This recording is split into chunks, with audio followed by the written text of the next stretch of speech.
Which did you use the most recent link, Gray, or did you use the one that you posted earlier?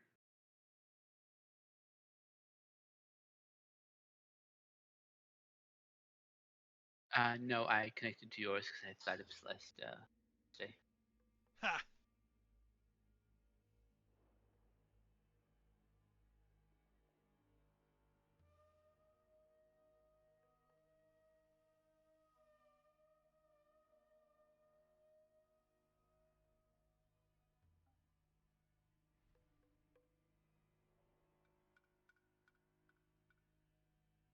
So I guess that means no then. Not so far.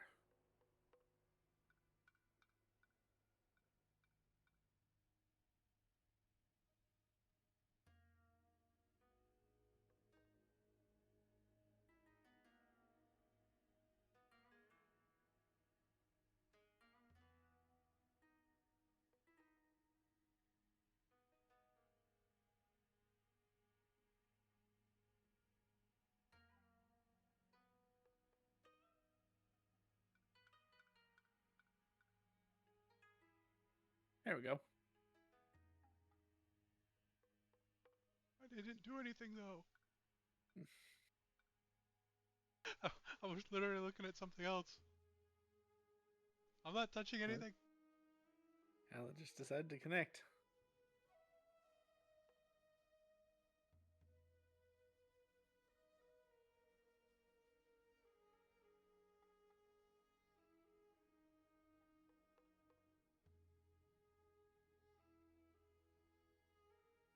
I don't question. I just accept.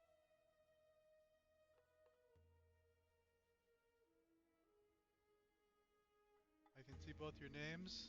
That's good.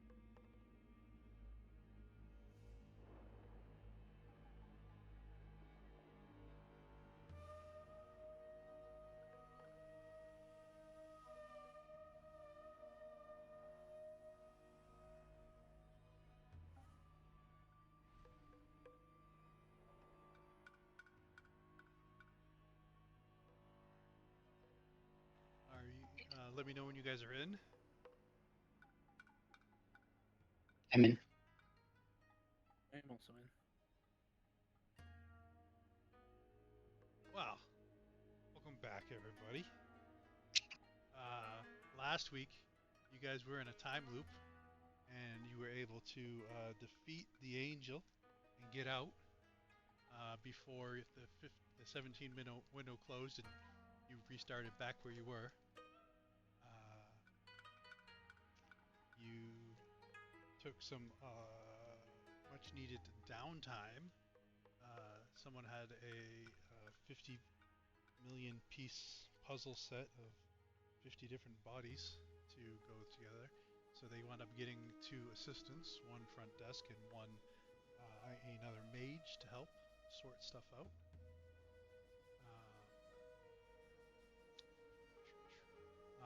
Through that, you had noticed that it was the same serial killer that did all of them in a nice suit, hat, and gloves, all name brand. Some sort of ritual dagger, and was removing the heart and one other organ out of each body. Um, Xavier had got some information in the demon pipeline that there was hunters in town and to be careful.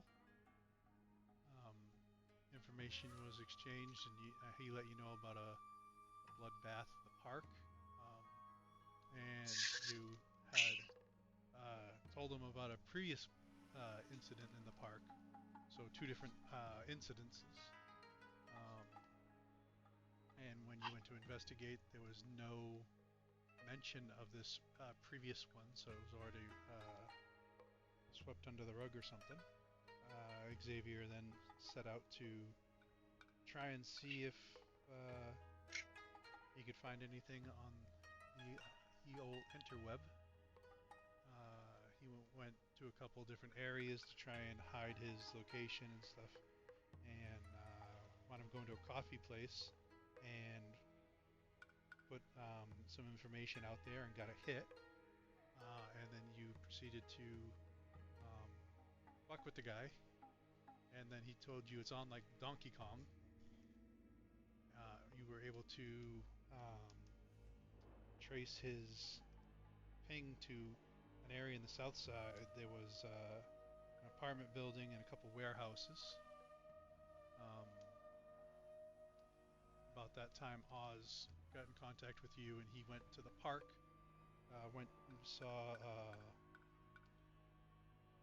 found a dead wolf there, and was able to converse with this wolf spirit, or I mean, it's not spirit because you could talk to him, so it was a ghost. Got some information that hunters had set a trap, and it was dangerous enough that it killed this wolf in one hit.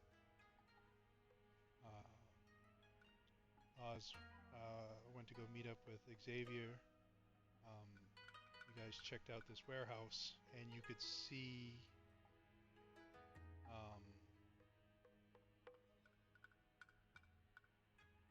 I think you saw some sort of like cell on the inside with some burning corpses, I think.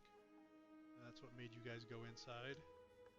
You noticed that there was security inside, and then there was remote security cameras that were not on the same channel, and they were newer.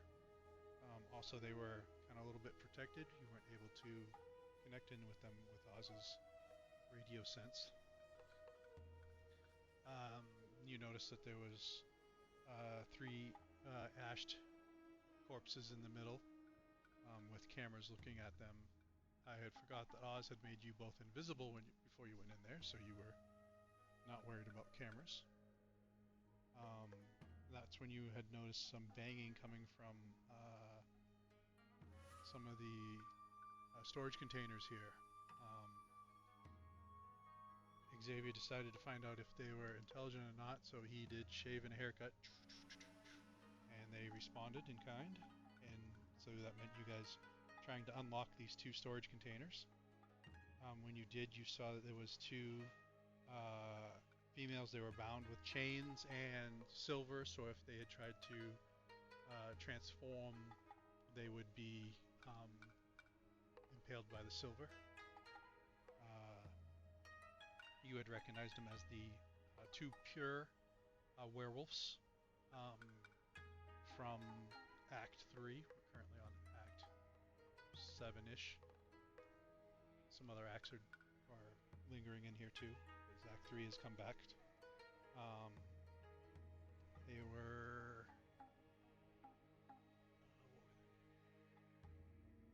the alpha was named Natalie, and the other one was named Katie.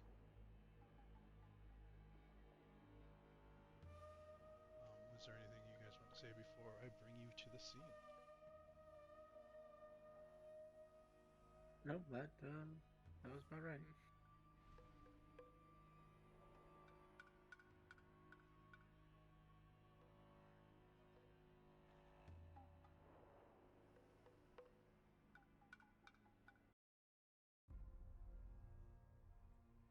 Activate. Alright. So, you, in the center, there's a cage. I put an invisible wall around it. But those three bodies are there. The two doors that you can see, that's where Katie and Natalie are. You had just released them, and then the other two locked doors, I think you can see them right next to you guys. There was no noise coming from those.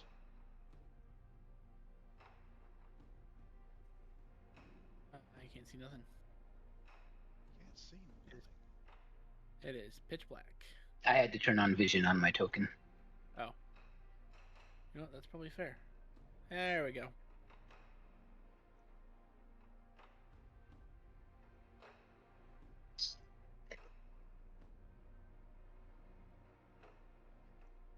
There should be more light than that, so let me throw in a couple. So as you guys are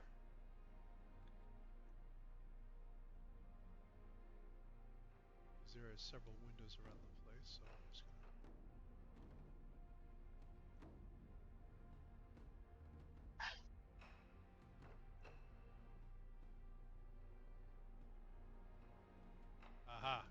in front of storage containers. This is why you can't see pretty much past where you are.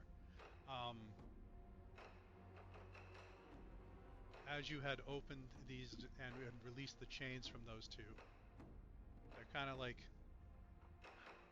they're like stretching because they've been bound up for a bit. Can you guys both roll a perception? In Oz, if you want to, you can either roll a normal perception or you can roll your computer one. What's computers? Yeah.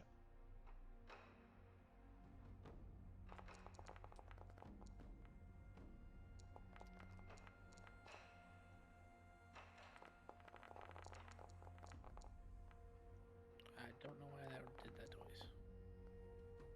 But same result either way.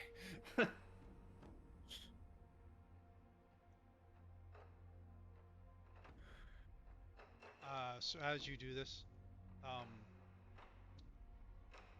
you notice on the cameras that you can see pointing at the center cage and the ones in the werewolf things, there is now a red light flashing on it.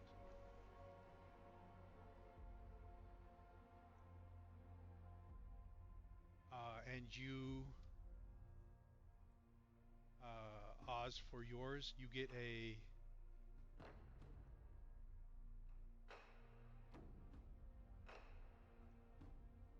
you get a signal, kind of like a remote control. And as this happens, the fire extinguishers in the roof, they all turn on. And if you guys have ever been in a place where they have a sprinkler system that hasn't been used in a while, there's usually oil or some sort of lubricant in there so that everything doesn't rust up. So when these sprinklers first come on, it is just this nasty, smelly, like watered down oil, and it just spurts.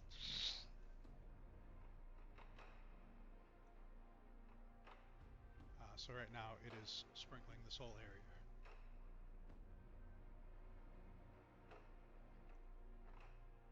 I do have a question for Oz. Would this stick to you guys, or would this silhouette you? Because I'm not entirely sure how your invisibility works. Let me go double check. I think it would silhouette us. But I need to double check. Roleplays, Chronicles of Darkness. They weren't planning on you guys, but they are vampire hunters, and they know that vampires can go invisible, so this is kind of a countermeasure for that. Yeah, makes sense.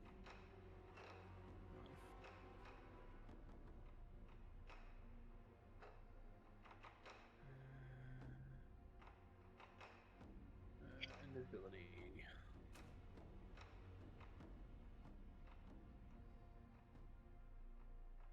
Alright, invisibility. Spell renders subject completely invisible, masking it in all forms of light. Even cameras cannot detect the object, no matter what type of filter or lens they use.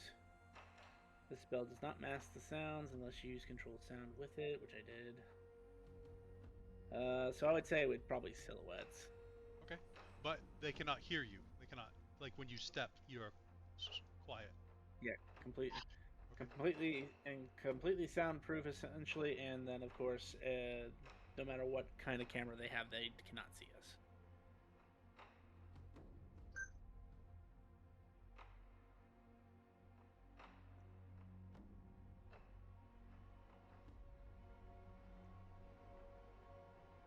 So you see the two girls kind of like eventually make it to the edge.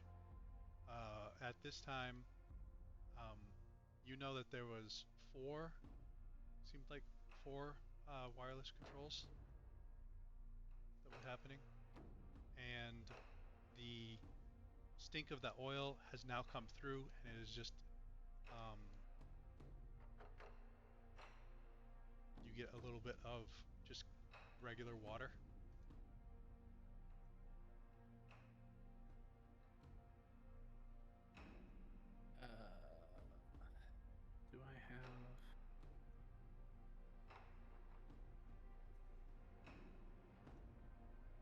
Well, it seems to me like it's time to go. The ash of the vampires seems to be like rinsing away.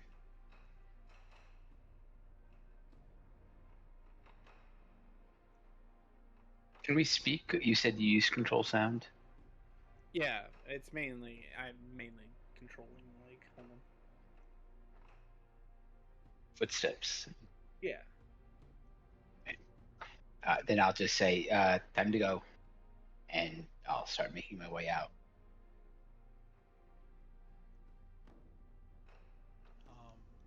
I would say south would have been the way that you had come in.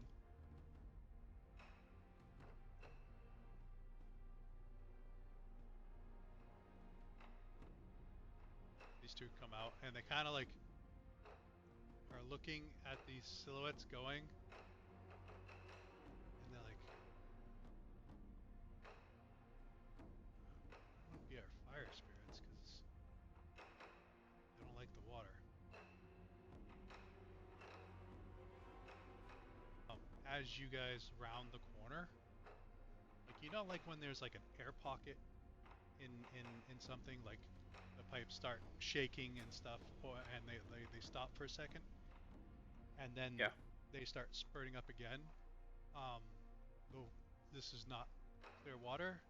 This is kind of like you're getting this like gray material mixed in with some other liquid. Comes down and immediately starts to like attach to you and kind of like burn. If you guys could roll.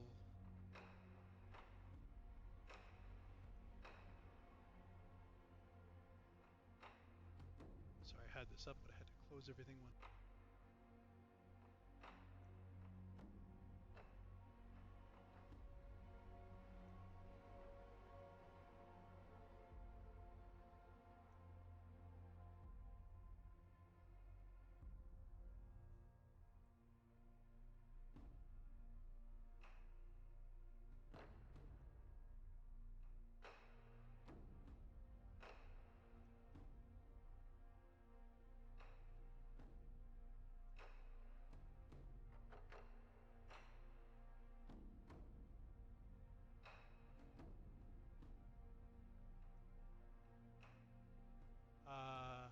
A stamina and resolve.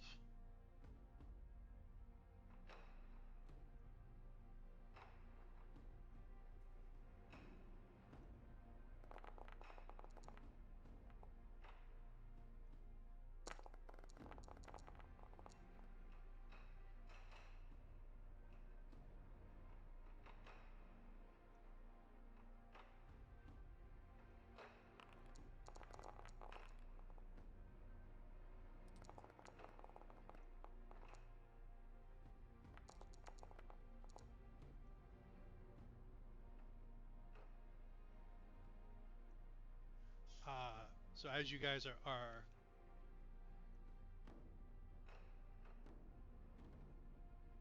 I'd say you probably get to about here when this material starts to hit you.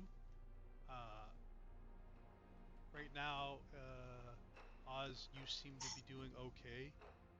Xavier, you take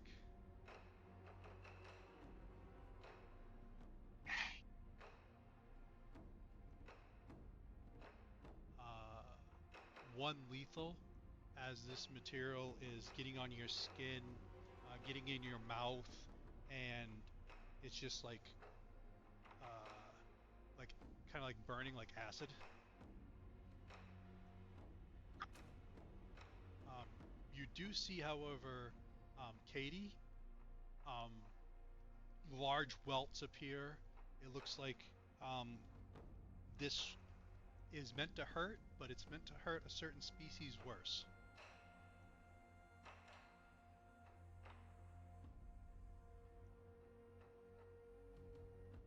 I care less for them than I care for us. I am not going to drop my spells to help them. No, I'm just letting you know. Oh no, that's my out loud reasoning. Yeah.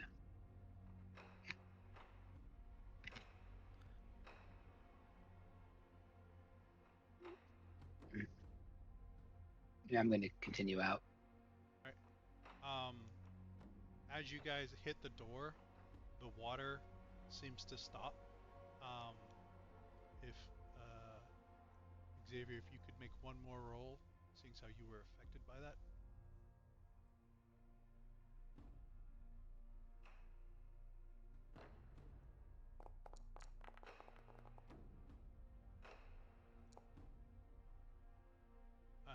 As you make it to the door, you seem to be able to brush this off. You don't take any more damage. Um, and as you are getting ready to leave, you'll see like a couple containers in the center. They kind of like pop open, and you see 4 drones pop out. And you guys are off the map.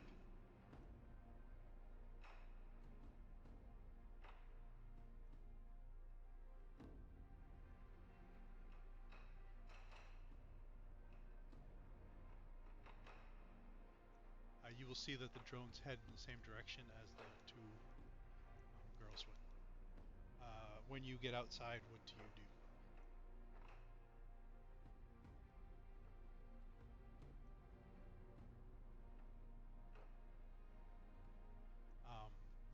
Anything that was on you has kind of like done its thing. It's not showing where you are right now, just so you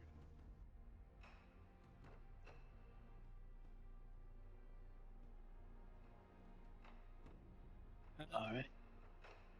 Was there anything else that we needed to do? That you can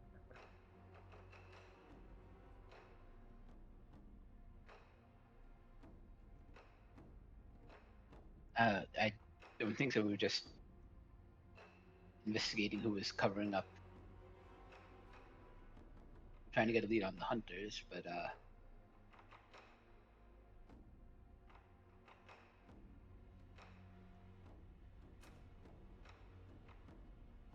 Yeah, at the very least, we need to wait till the defense mechanisms are done before we investigate the warehouse more, if we are going to.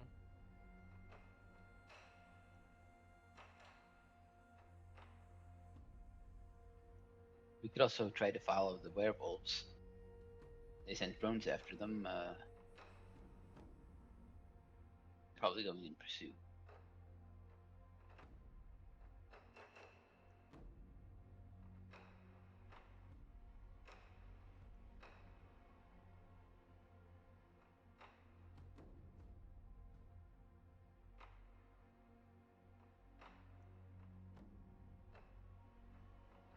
Yeah.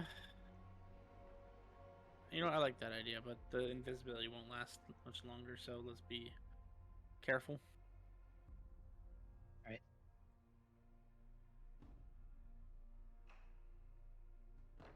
So we'll head off after them.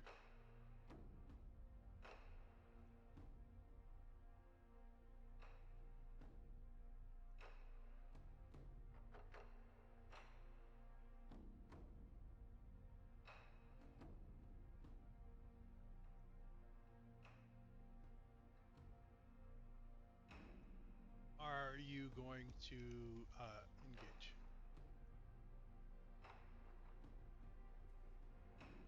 Engage? No. I'm, at least for me, I'm just following to see what's Yeah. kind of what happens to them.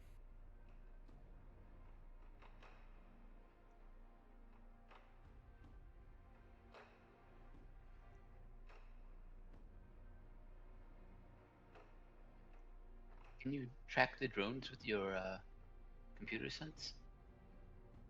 Yeah, that is a fair question. So for your knowledge, so you can see.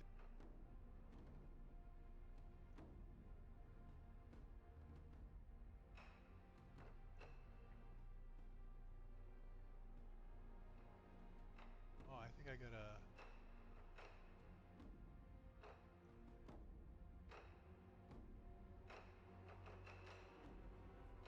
I think I got to add a mod on this because I can't pop it out. That is something to do at a different time.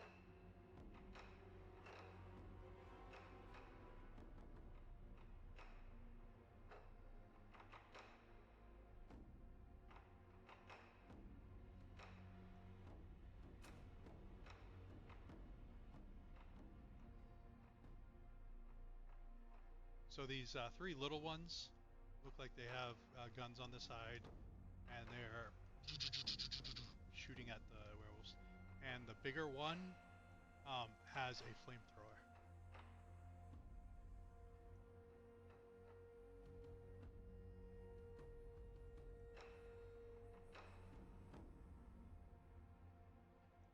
Yeah, no thanks.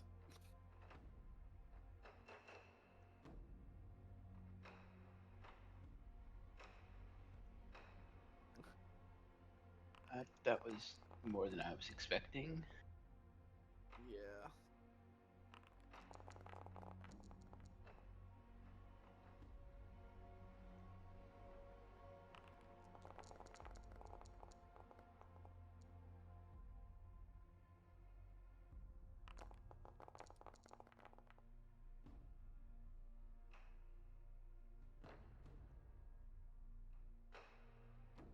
We're still invisible for the moment, right?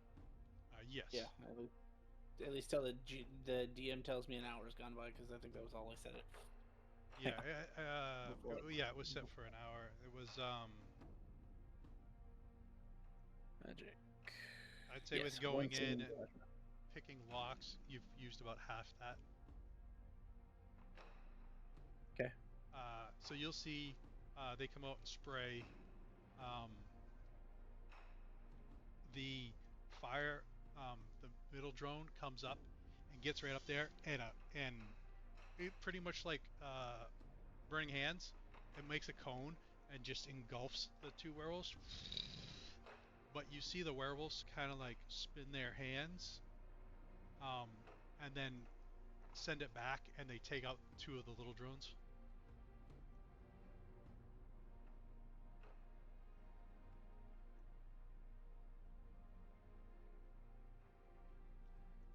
And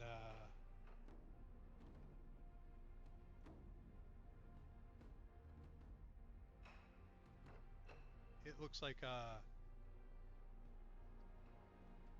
did you ever get the name of the pure, or did they just pure? No, I never got their name. I like the pure tribe. No, I think that's pretty much. I think we just know them as the Pure. Gotcha. In fact, this would be one of those moments where I'm like, wait, do they actually have a name?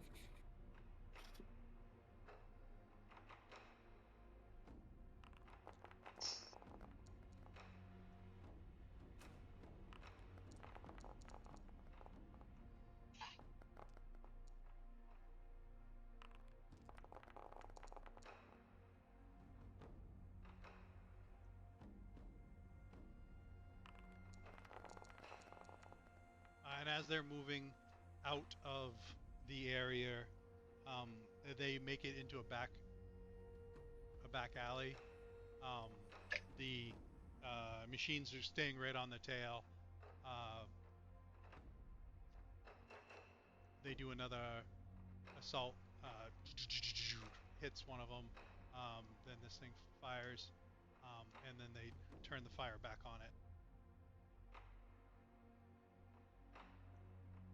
And at that point, the single drone um, kind of just trail back. When that happens, those two start chasing it a little bit, and they create fire on their own and toss at it to destroy it.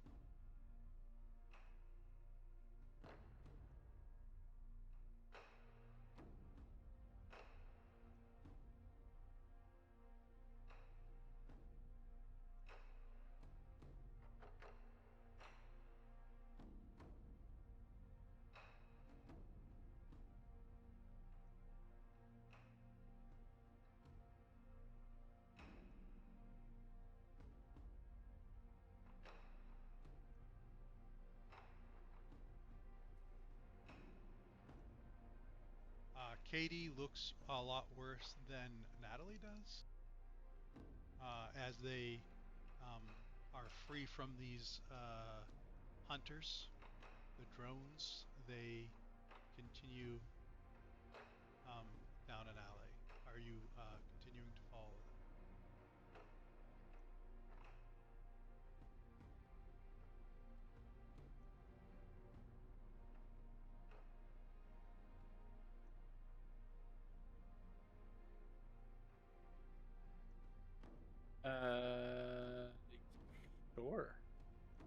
Yeah.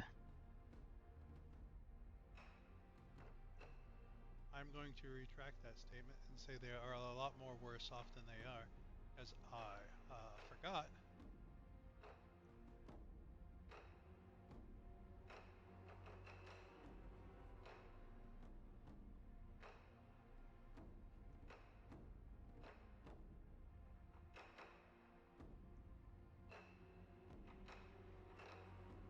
Those drones were meant for killing werewolves, so they were loaded with silver. Oh, yeah, that'd do it. So they have some nasty bullet wounds. You see as they're running off.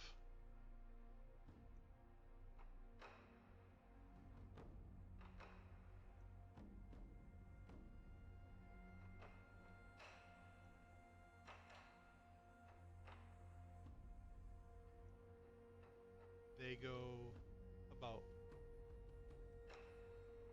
10 minutes. They're running through some back alleys. It doesn't look like um, they're just pretty much on flee, so they're not even trying to cover their tracks. Um, there's blood and everything. You follow them down a couple of alleys. Um, once they get about 10 minutes away, they stop in an alley on like some doorsteps.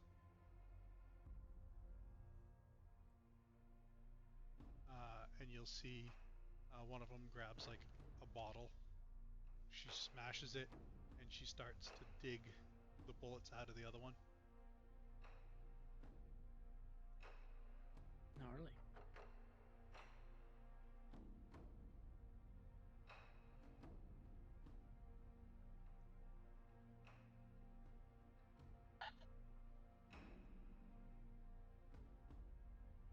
All right.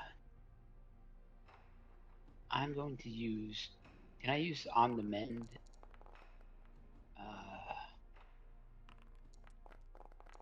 Yeah, I'll use on the mend on one of them to try and heal them. Can that deal with aggravated? Yes, on a success, I can turn all aggravated to lethal. You are a werewolf's fucking. He's anything but. He's basically everybody's best friend, because I'm pretty sure vampires get a lot of aggravated too. Were you doing Natalie or Katie? Natalie was taking the bottle to get get the silver out of Katie. You said one of them was worse off. Katie, I think.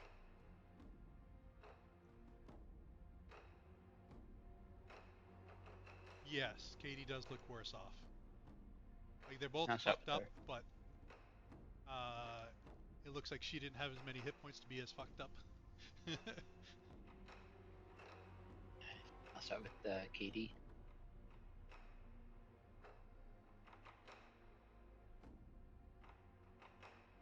And I will say, because of this weird thing, like as you do this, like all the silver bullets that are in it just kind of like when you see like Wolverine heal up and the bullet pops out. Mm-hmm. And they're both like kind of in shock and looking around because they don't notice that you guys. I can do it again on the other one.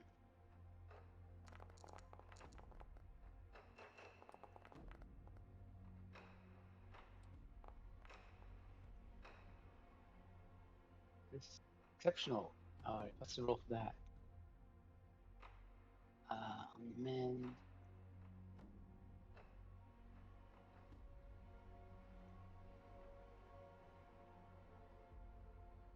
Target heals 1 point of aggravated damage per success. Oh. I'd actually rather have success on this because it's heals 1 point of aggravated damage per success or per dot of the demon's premium, whichever is lower. And my premium's 1. So it'd be better to turn all the aggravated to lethal. So you can still you can instead of healing, you're just turning it to lethal. Better than healing just 1 point of aggravated damage, since I assume she has multiple. Yeah. So that's your 2 options you have. Well, no, I only the options are target heals all bashing damage, target heals all lethal damage in an hour, or target heals 1 point of aggravated damage per success. Those is on a critical success, right? For the regular success. That Yeah. You're just turning them. You're just downgrading them all. yeah. Yeah, that's fine. That Thank you. is odd. That Well, I think on the critical you would downgrade them all and heal 1, right? You wouldn't think that this critical would decrease it. Well, if I had more my stat, it would be better, but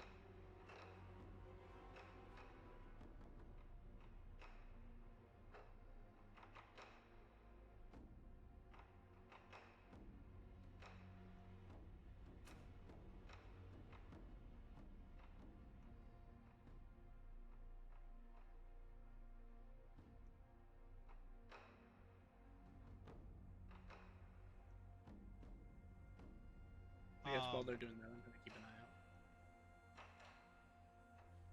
out. Roll the what was it? Was it composure and computer or wits and computer? Wits and computer if I'm doing surveillance. Wits composure if I'm just looking. Yeah, I guess I would probably look for just surrounding surveillance first, and then I might do another check. Just to make sure no one's following us, things like that. Ooh, 3 successes.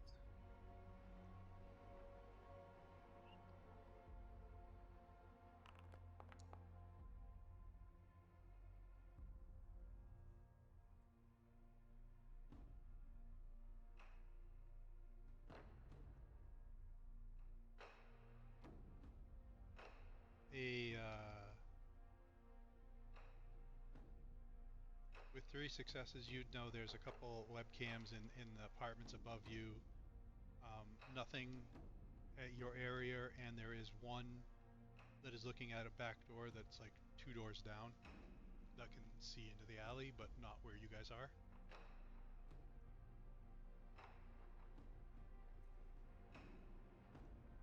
At that, the girls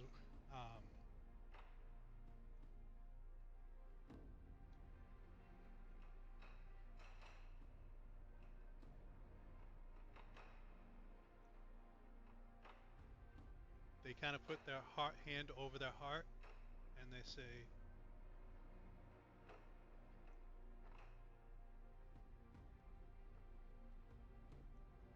"Thank you, guardian angel.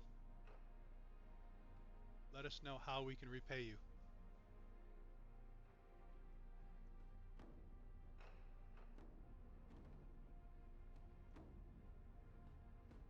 And you see they will look around for a couple minutes, and if there is nothing, they will continue on.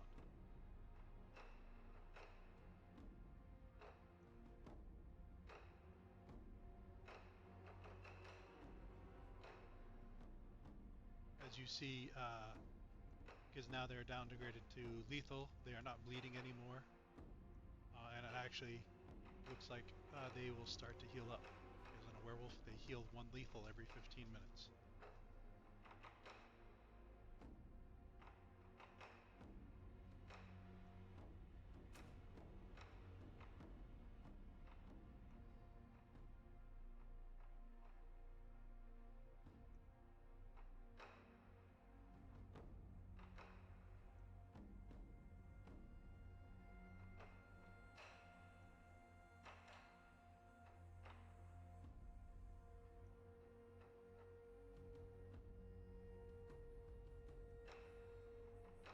So you're probably about 15 minutes on your invisible, and um, it's about when the girls start to go down the alley. You catch uh, two remote control radio frequencies coming your way.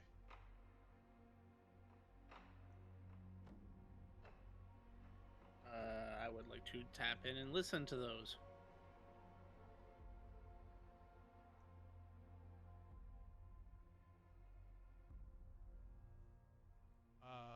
Roll a wits computer, and if you have anything in hacking. Hacking, unfortunately, not. But it looks like I have some explosive dice. 3 successes. So you get 3 successes. So you hack in, and there's not communication so much as like a remote control telling it which way to go, but you can see the live feed as it is following a blood trail, and you have like one eye on one and one eye on the other one, so like you're seeing like 2 drones coming your way. All right, Xavier, time for us to make tracks before we get caught up in some more shenanigans. All right. I can probably keep an eye on them remotely if we need to.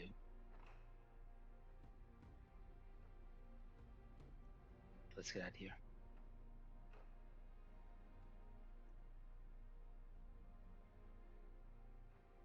So you go back to the normal, like a street, and just start wait for invisibility or kill invisibility, and then just walk down the street. Yeah, get far enough to where like we shouldn't be suspicious, and then I'll drop. Well, I can't drop it. I'll let it run out though. Oh, you can't drop. No, unless you have dispel magic, you cannot drop an active spell. You have to let it run out, or else you do the relinquishments. And I am not intentionally causing a relinquishment right now. But if you relinquished it, it would stay on for the normal duration and then go off, right? Correct, but it also incurs paradox to do so. No, I was just curious because I didn't think of relinquish. I was just making sure relinquish didn't kill it right then. No, you are correct. So if I do it safe, I end it immediately. If I do it unsafe, it can remain for the duration, but I take paradox because I did that. And it basically applies that paradox to the next spell I cast, so I would rather not. Actually, I think it's just DM's discretion when the paradox is used, but still, my point is, Yep. I'd rather not. But you said it was like only 15 minutes left, so we can walk down the road 15 minutes, and then once it goes off, I'm not casting it again. Wait, or move to a next corner and wait, and then pop out. Yeah, basically. Yeah, no problems. And then you guys make it back to your van. I assume, unless you're doing something else. We were just trying to get a kind of a beat on where the hunters are, but it looked more like we just stumbled into a trap. So at this point, I'd say, unless Xavier has somewhere to be, I'll drop him off at his shop, and I'll head back to the morgue and see what's up. Just a moment. I have an ability that I can use. Clairvoyant sight lets me look at people far away. Yes. So I can use that to track the werewolves. Gotcha. Do you also pick up on sound? The demon can look upon a person or location, no matter how distance from the demon's physical location, with perfect clarity. The demon must have met the person or been to the place in the last month to use clairvoyant sight to see them. The demon must concentrate to maintain this sight. If anything forces the demon to take an action before he chooses to stop concentration on the vision, he loses his vision of the person or place and gains the captivated condition.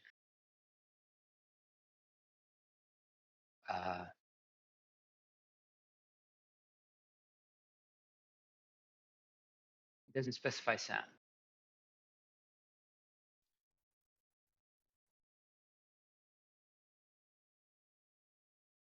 So I'm pretty sure, like, if you were able to hear, it would have said in that. So Does it give you that option if you exceptionally crit, or There's no roll; it just happens. I there's no spend an roll? It just ether. happens. Gotcha. Okay. All right. How long would you like to watch them? Uh,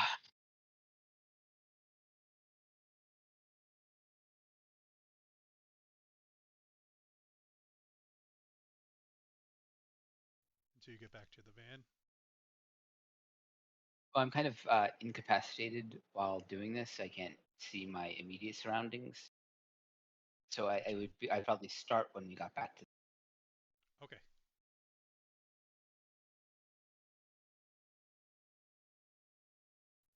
So I would say it'd be a good half hour after that. Um, you guys get to the van. Um, Xavier does the thing, and you see.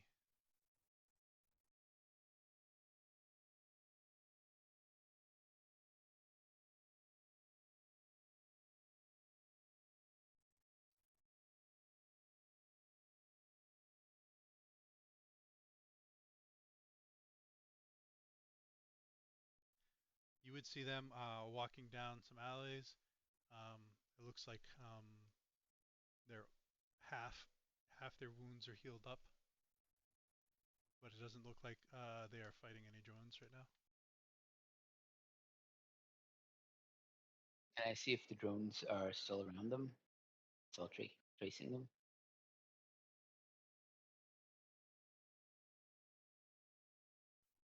Where you're concentrating on looking at them, I say roll a perception, but it's going to be you're going to need a bunch of successes to be able to see, the outlinings around them.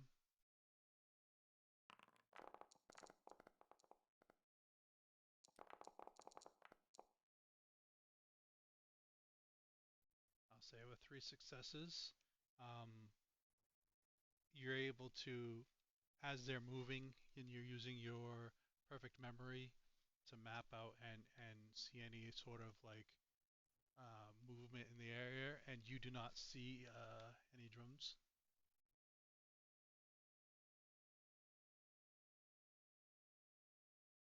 All right. Well, maybe we can look into this warehouse, see who owns it. Might give us some information.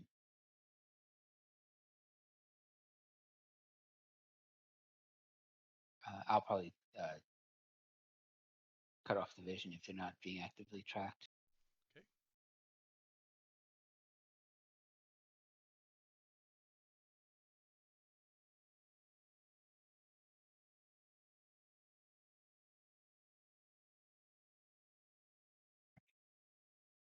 I'm sorry, say that again. If you were talking to me. He And watched the werewolves. They weren't being actively tracked, and he cut off his vision. Gotcha. Uh, oh, I think you also said you wanted to check out the warehouse and see who owned it. yeah, but online, not going in there.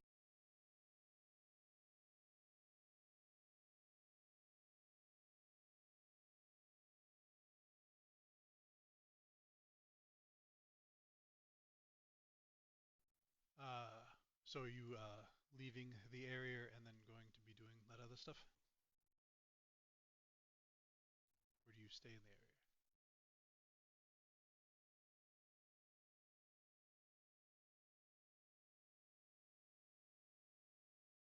area? I guess we'll leave. Yeah, that sounds fine.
Are you guys both going together, or are you splitting up now?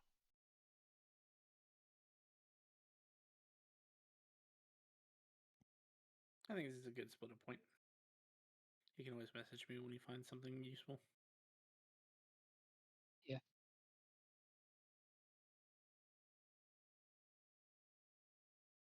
And when you go back, were you immediately getting on to check out who owns that warehouse? Yeah. Um,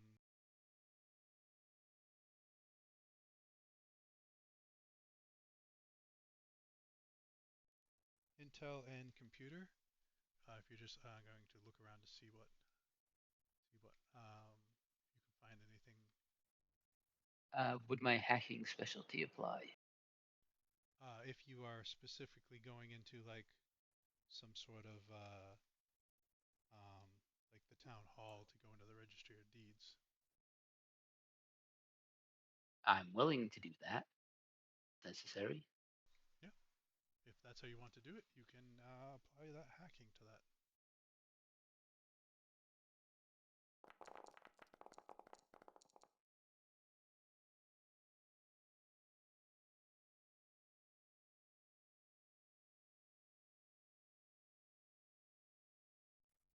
Your, I would say your first delve into this, you're getting blocked by a couple of things. It's gonna take more successes. So if you want to roll that again.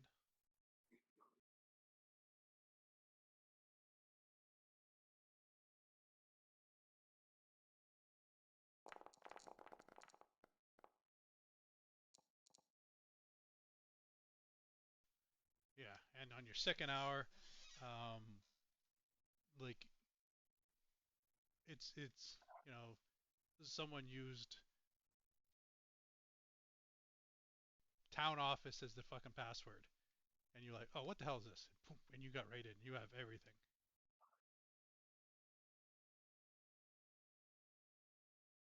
And if you want to write down somewhere that you have a back door into the town registry, if you ever need it, you would find out that the people that own that particular warehouse is Helix Pyro Dynamics LLC.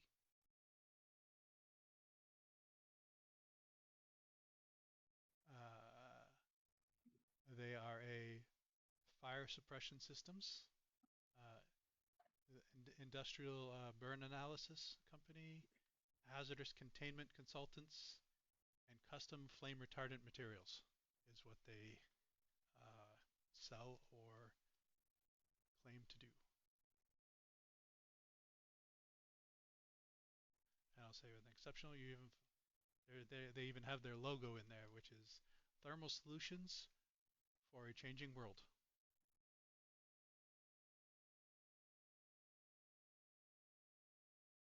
Interesting. Mm.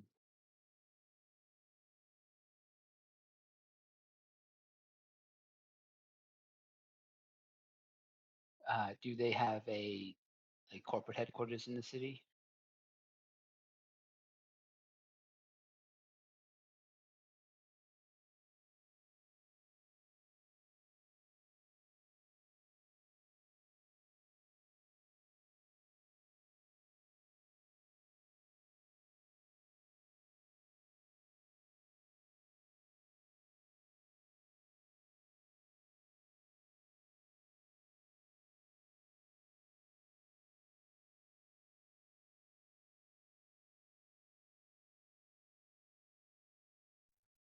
No, they do not.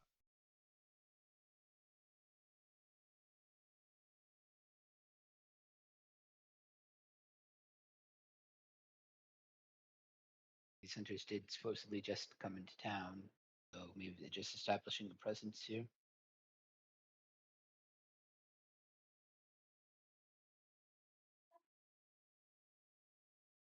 Uh, I'm going to use my devil contacts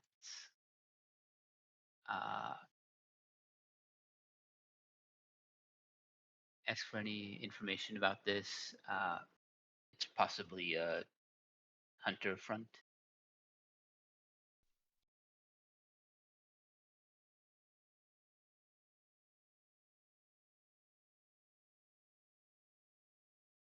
Manipulation plus a social skill.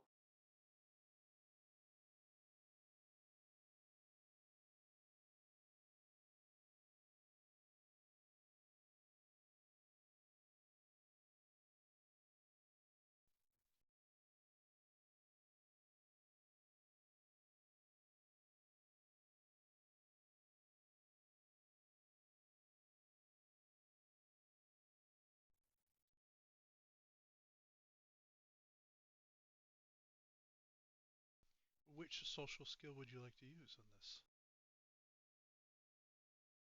Uh,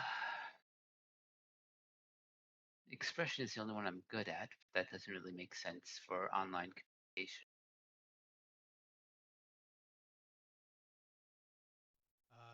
You would find out that their head office is in Worms Crossing, South Dakota, 191 South Cinder Road.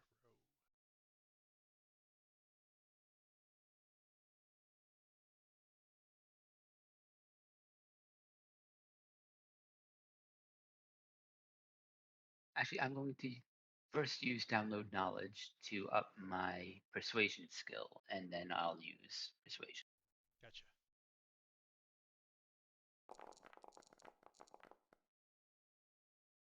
3. A temporary 3 in persuasion.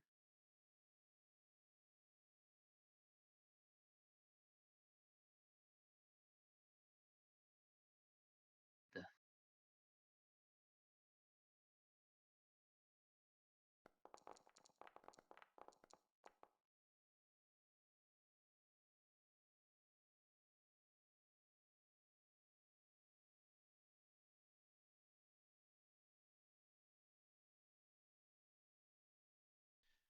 So you were trying to find out if anyone in the thing knew about a hunter's group working out of that area.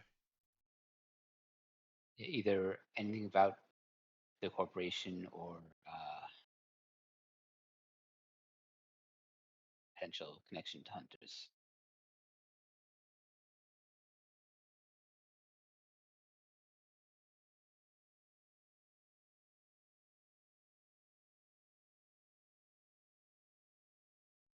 You would get back that no one knows of any um, cells stationed in Wormchester.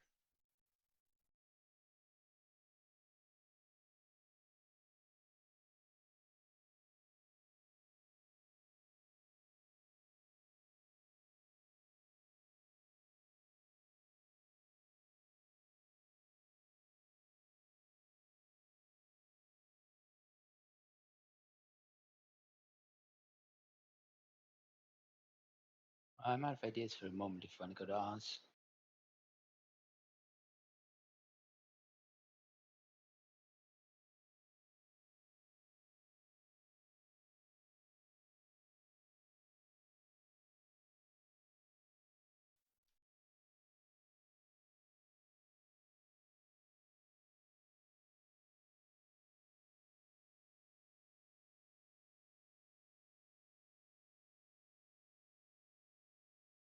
Just making sure I have all this information down.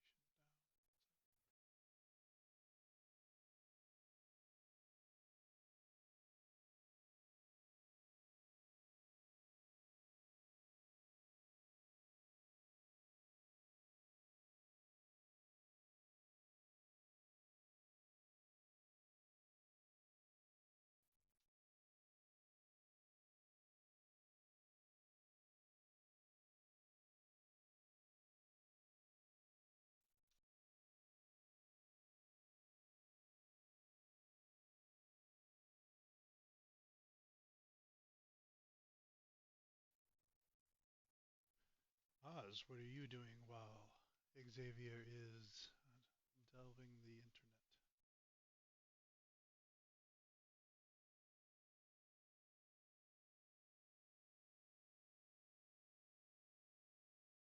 Um, so I finished my human meat puzzles.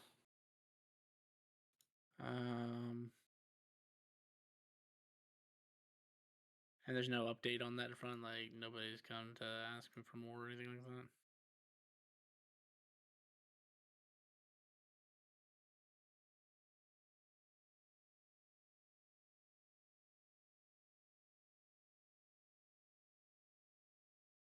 Assuming there's nothing pressing.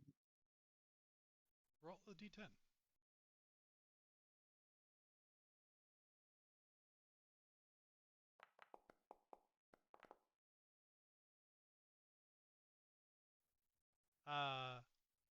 When you get back, your assistant is working on 9 fresher bodies. Oh, well. If that's the case, I guess I'm gonna jump in and help.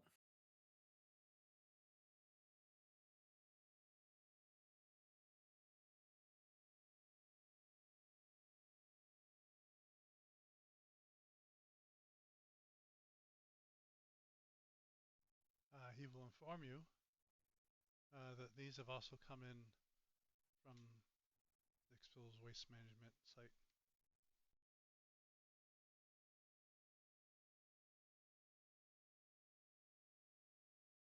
So same as does they instruct same as last time? We need to see if we can find any evidence that might help them figure out some stuff.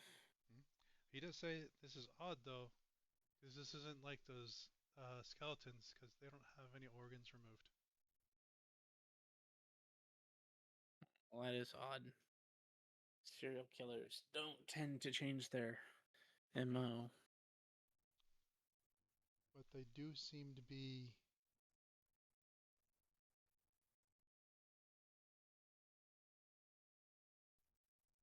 he says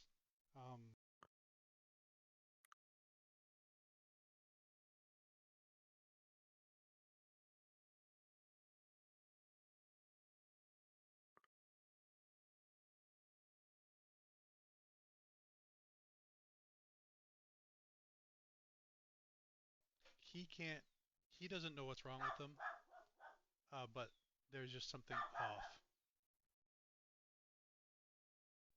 Because he will show you the 9 bodies, and there is no ligature marks, there is no stab wounds, there is no sign of poison.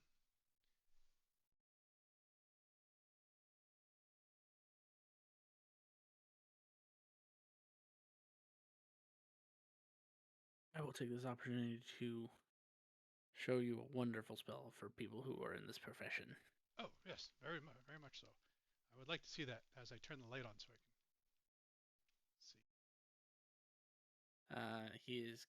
Oz is going to cast his most useful spell as a medical examiner, forensic gaze, with a +1 reach, so that he can see the corpse's final moments. So if I just click this, let me. Yeah, there we go.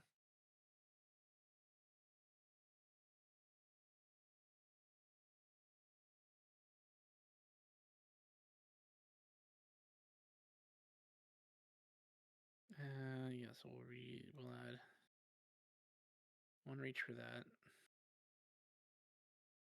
Of course, that's not working, so I'll just do it this way. 1 reach for that. Make the duration. I got all the time in the world. Not really, but you know what I mean. Let me see. That is under the gnosis section that I need to look for that.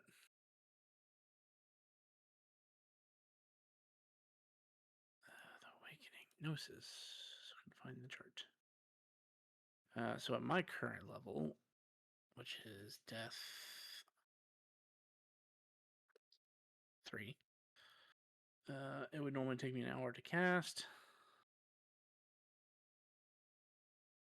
Because I am casting this in my sanctum.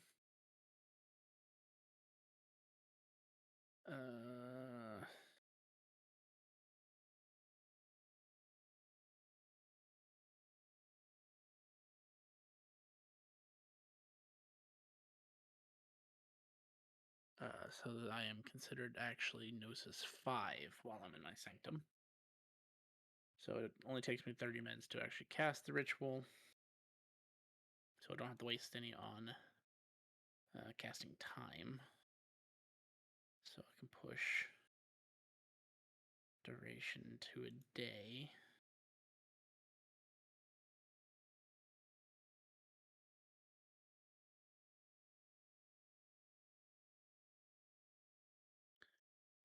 And I can get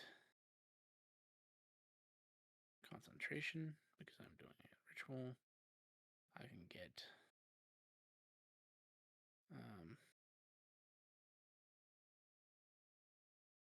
tool. I can get one more thing. Environment.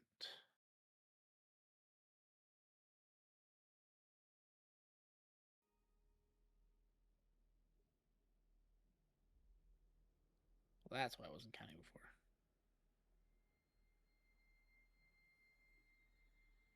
This is a road, so I get 5.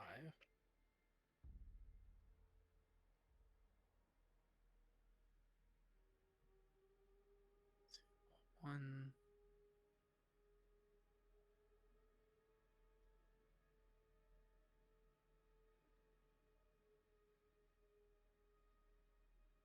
Dice mod, I get 2 more because it's not counting my Yantra as what it should be.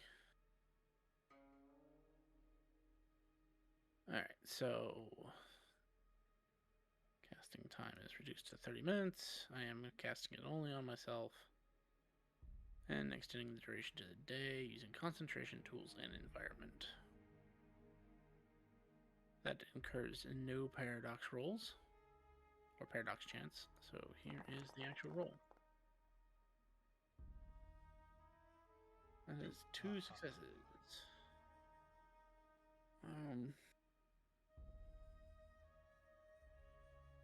And I get up to 3 minutes leading up to the corpse's death. Gotcha. You want to roll a perception.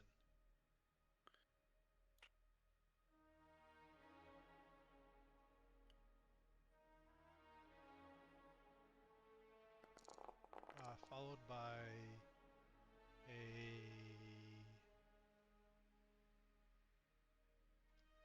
wits investigation.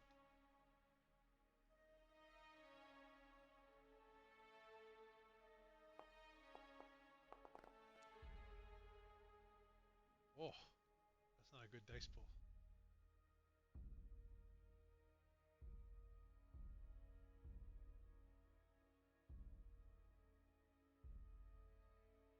Well, keep in mind, with Forensic Gaze, there's not supposed to be an additional roll because I rolled the Forensic Gaze. I just get that information.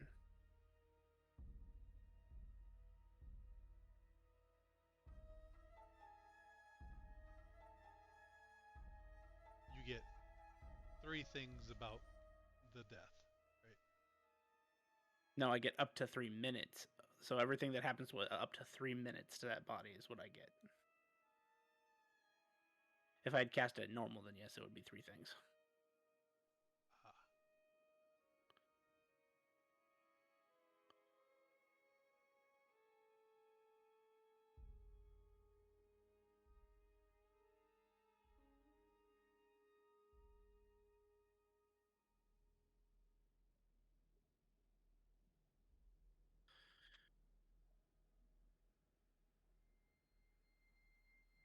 Yeah, with Forensic Gaze, I can determine the state of the corpse, determine the exact method of demise, as well as exactly when it died. For each potency, I get one of the contributing factors, and because I spent the reach, I get to actually see up to 3 minutes prior to the corpse's death.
you see this individual, like on a train, starts to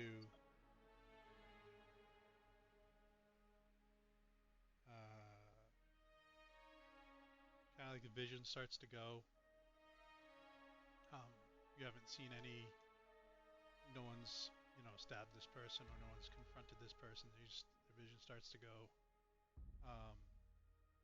You hear um, you know, the train for, the station. You see them get off. A couple other people get off. Uh, they go over to the stairs.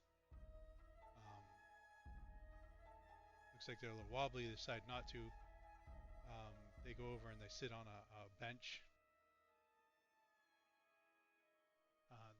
It looks like it's later at night because there was not many people in the station. There was only 3 or 4 other people that got off the train with him.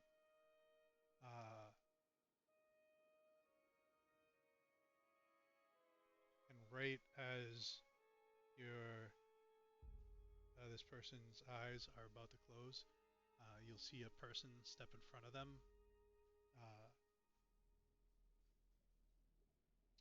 all black, with their hands exposed. Um, they kind of look up, and you just see this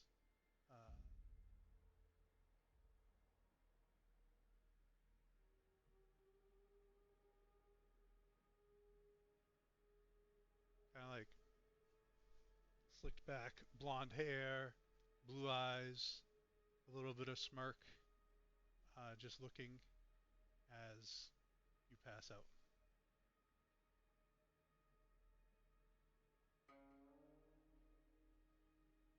Um, this person never touched the body. They just keel over and die, and it's from the death is from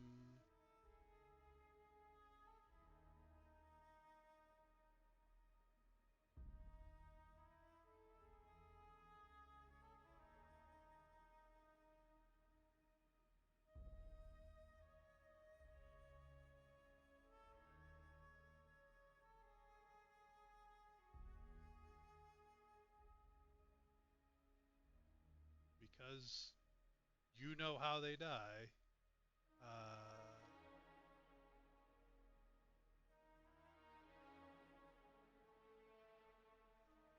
Loss of Ephraim in their blood.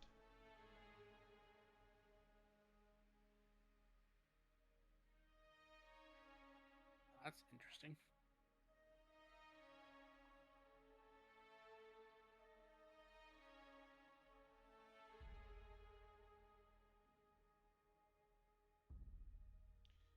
Roll a composure and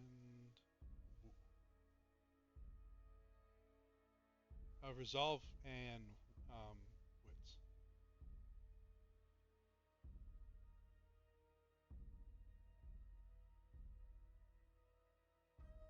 Wits.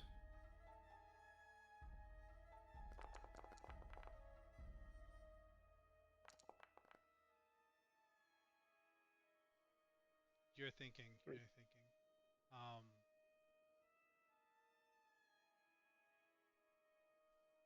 Remember several acts ago when you were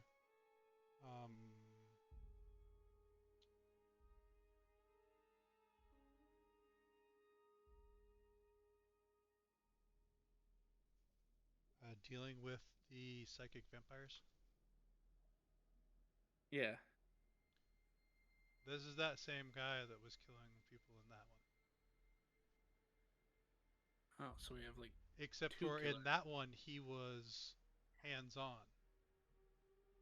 And I will say, as you're remembering, this 3, he has the same high-class designer clothes that the man in all black was wearing that was stealing hearts and an organ.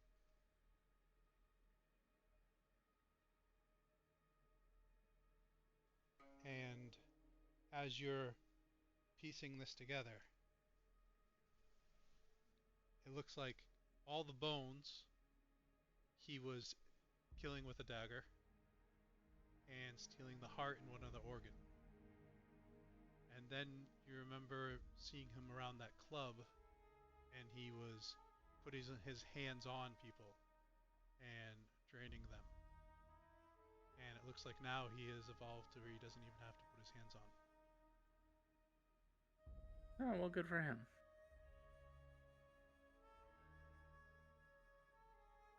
He's gotten better at his hunting.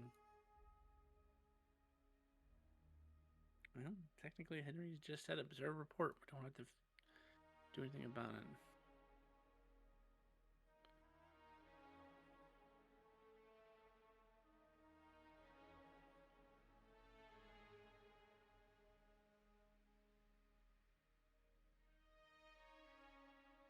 So, I mean, during this time, I'm showing him kind of how forensic gaze works. And then using forensic gaze, I'll point some stuff out to him that isn't obvious, to the naked eye / what a normie would see. So I take the opportunity to show him, at least to the best of my ability. This is the reason why there doesn't seem to be any damage, is because this is basically the equivalent of being mentally drained so bad that you just die. And then kind of letting him know that there's a type of vampire that feeds on mental energy rather than blood.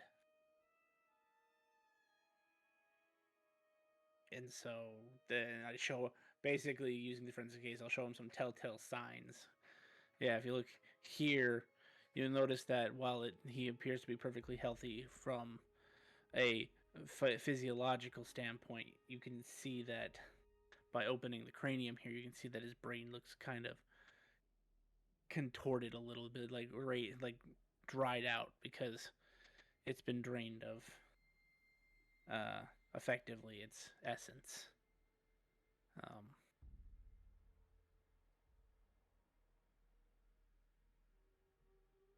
And we need to be careful. But it is not our job to play hero, so what we do in situations like this is we do our best to cover up the supernail and the supernatural, keep the mundanes in the dark as best as we can, and then write a report to. In our case, this region is kind of headed by, or at least we're controlled by, a man named Henry. So we basically just write on one of these special pieces of paper, shaking this paper I had to fucking go through a trial and a half for, where you write down, give them a detailed as you can report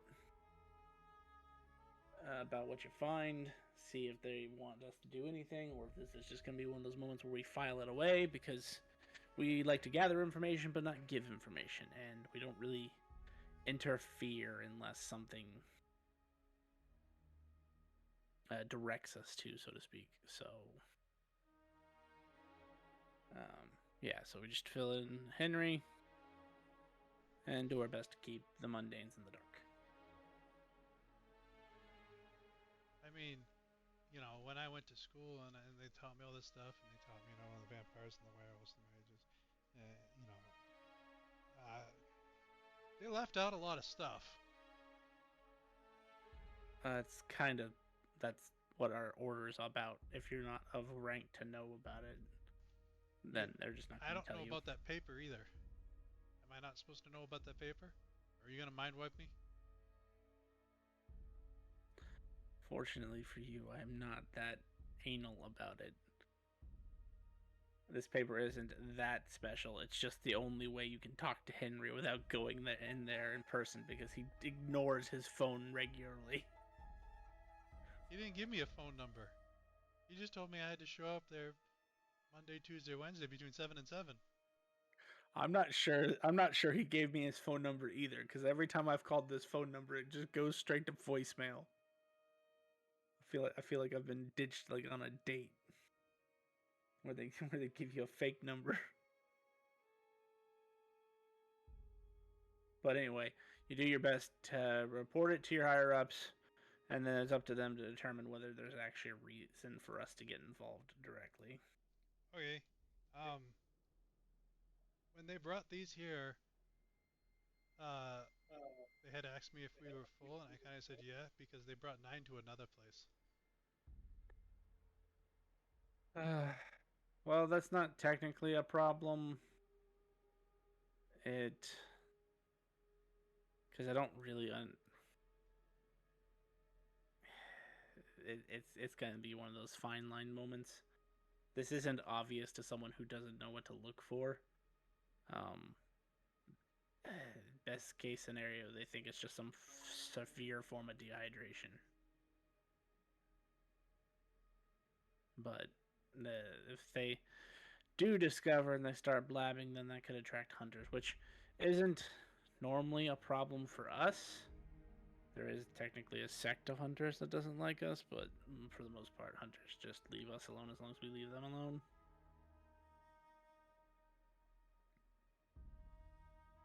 But try not to push. You're not talking about like hunters that go hunting bears and deer. You're talking about hunters that hunt us? They didn't cover that in school. Oh. Well, yeah. There's a specific order of mundanes, which are not so mundane, called hunters. They hunt anything supernatural. For the most part, they don't hunt us, but there is a very particular sect that just has a problem with us because they assume every one of us has a deal with some sort of demon. Because that's the only way we could wield our otherworldly magics. The GM is laughing a lot because you work with a demon. I'm aware, but he doesn't give me my power, damn it. I earned it for blood, sweat, tears, and endless hours in this stupid morgue. That somehow someone has not figured out is a front.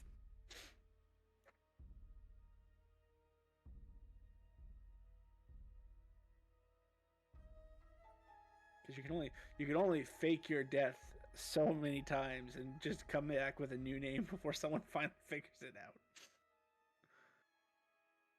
But yeah, but I mean that's how he would describe it. Is basically we're just trying to avoid getting the attention of the mundanes, and we're trying to avoid the attention of hunters because you never know what kind of hunters will walk into town. Okay. Of your friends, who's okay to know this stuff? So I don't tell the wrong people. Front desk lady, no go. She is a mundane. She is just here to collect a paycheck and assist us by keeping the front cleared. So keep it to yourself when it comes to that. There will be a gentleman named Xavier here occasionally. He is okay to know this stuff. He is supernatural. Gotcha. And then obviously Henry, if you ever talk to Henry. Besides that, it's up to Henry who you can tell. Okay.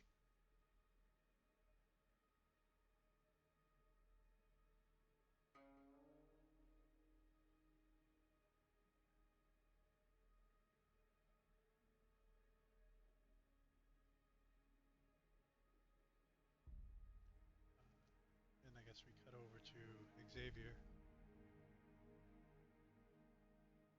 After that, was there a next step that you had?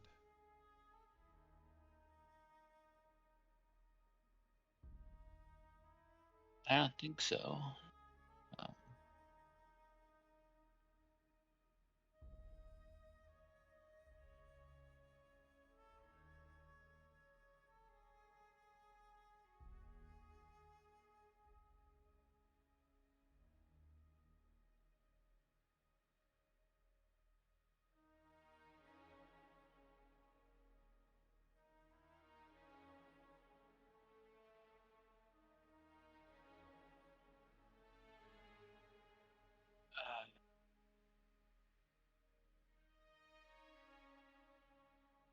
I'll probably just go back to work.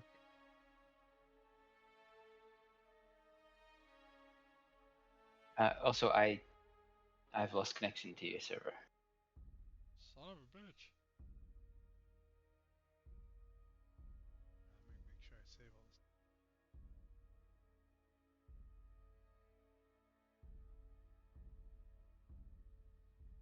Are you doing anything currently, Jet, so that I can restart server? Go for it.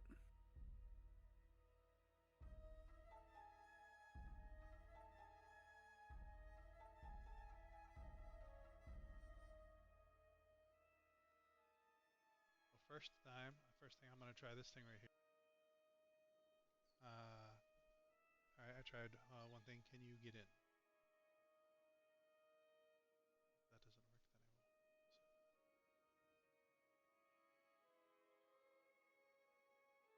will.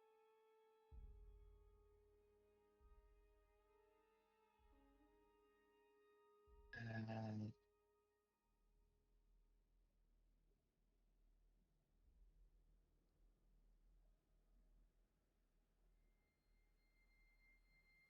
no.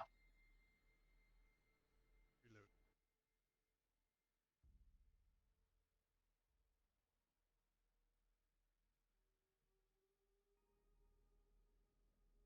Try that.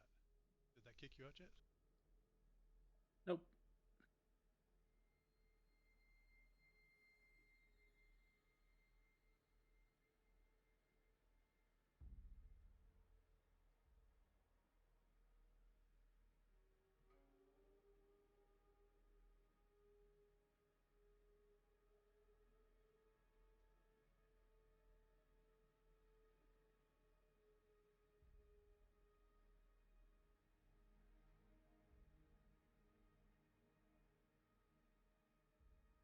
No, still not connected. Let me try something on my end real quick.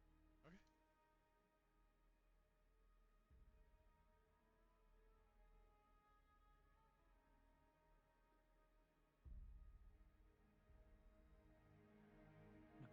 I did think that was sort of ironic the last time I was reading about hunters that don't really care about mages except for the ones that think they're working with demons to get their power, and I'm like, huh.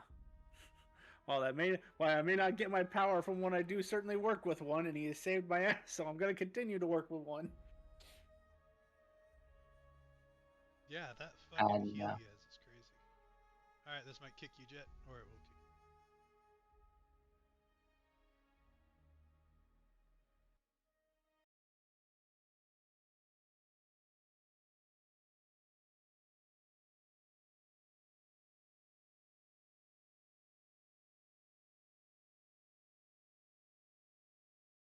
How about that?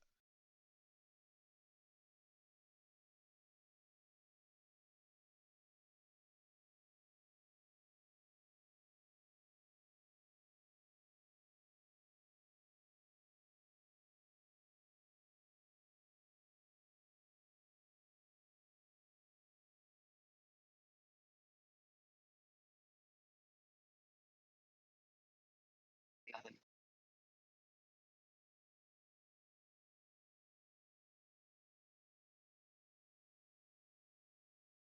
Shutting all the way down.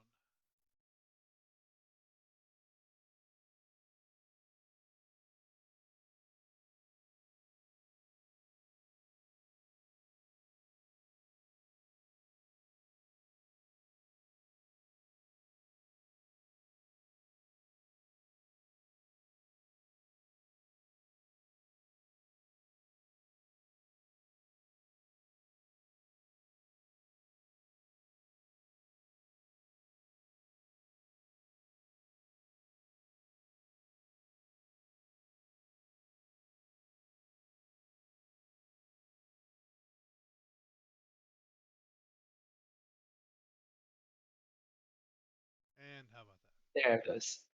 Now I'm in. Same. Yay!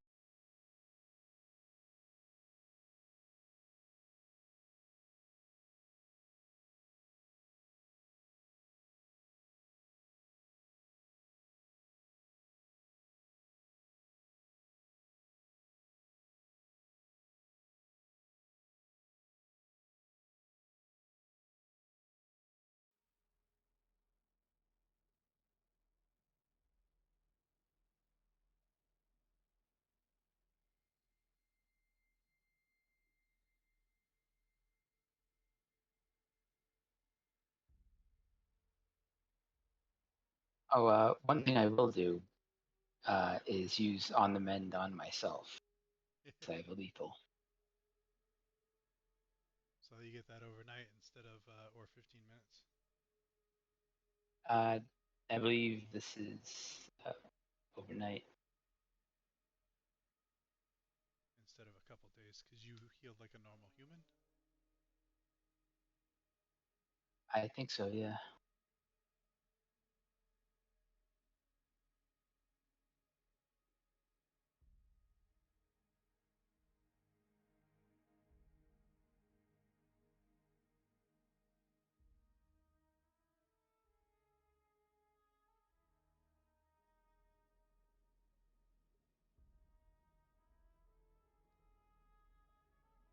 I can also count that as mentoring my assistant, right?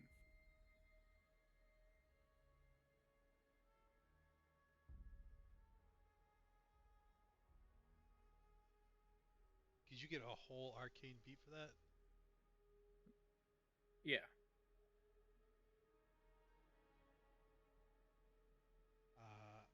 I'd say if you did it over the whole weekend, because a whole arcane XP, right? No, it's an arcane beat, not an XP. Or just a beat? Okay, yes then. It's just a beat. And just like regular beats, it takes me 5 beats just to get 1 XP. Okay.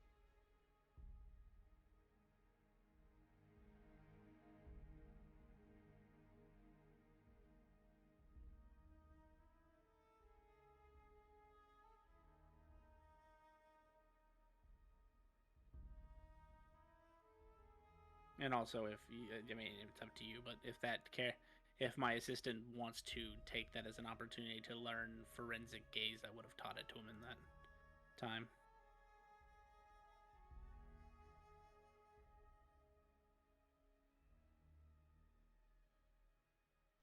That requires an XP. Forensic gaze, I think, requires 2. He does learn. not have that, so he will. Thank you. Appreciate you tutoring. Yeah, he technically gets an arcane beat because I tutored him, and then I get an arcane beat because I tutored him. But I mean, again, you need 5 just to get 1 XP as it is. Gotcha. And learning a rote. Oh, actually, you're right. A rote is 1. I was thinking of a skill upgrade. So if he wanted, he could take it.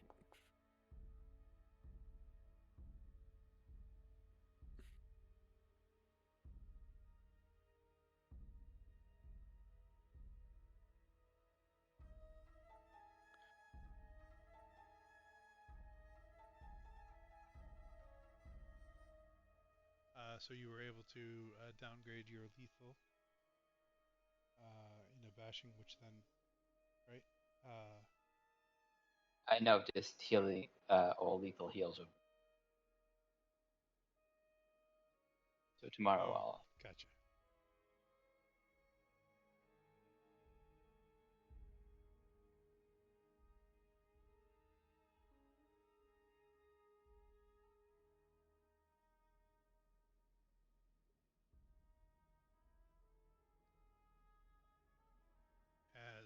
As Saturday night is rolling on, you guys are both working and doing your stuff. Is there any plans to do anything on Sunday, or are you just waiting for Henry on Monday? I'll probably take as much of. I need to do the, what do they call it? An oscillation, whatever it's called, to be able to absorb mana. Yep. I can't think what it's called. And that roll was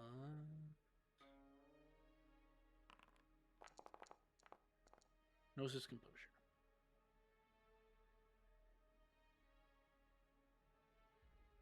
Since I'm doing it inside my own thing, I get to actually count this is 2 higher. I forgot that last time I was doing this. Gnosis Composure.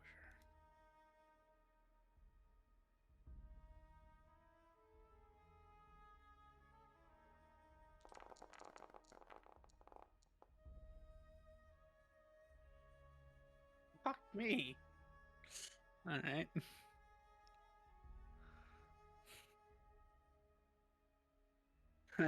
Wow. 9 die. 9 dice and I still got nothing. So that day was a bust. The tree is generating the mana, but the mana doesn't want to come out of the tree. This looked so That's easy the wild. other day. Right? So Sunday would roll around. You can do that again.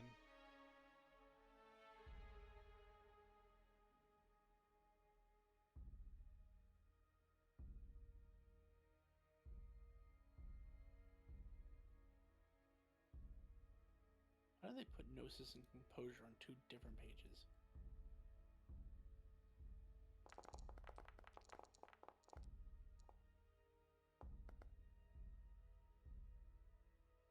This time I get to draw. One mana up to. So I'll be draining all the tasks I have. Gotcha. Because I think I only had 3 left anyway.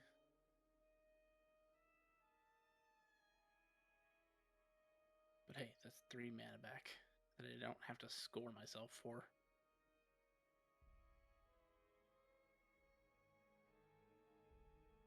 I will say, even though he's my assistant, I don't show him that my hollow exists. Yep, gotcha. Because that's kind of a big deal. I showed Grumpy's character just because we've known each other longer.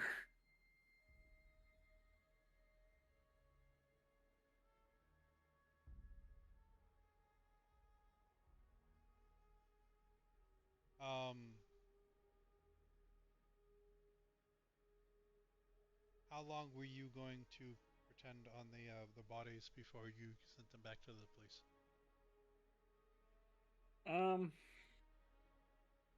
I mean, I'd hold them over the weekend just because that seems like a fair, this is how long it takes sort of thing.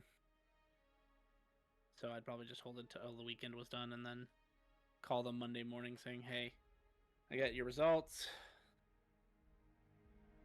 And I'm just gonna go with playing stupid, so to speak, and tell them that it was they died of basically dehydration. That this doesn't based on the evidence, at least from the medical standpoint, these are not the same as the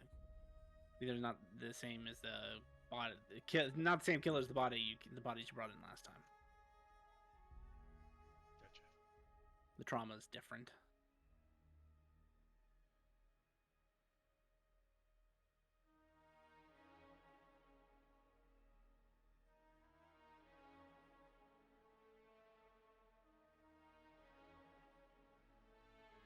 Okay, they will thank you.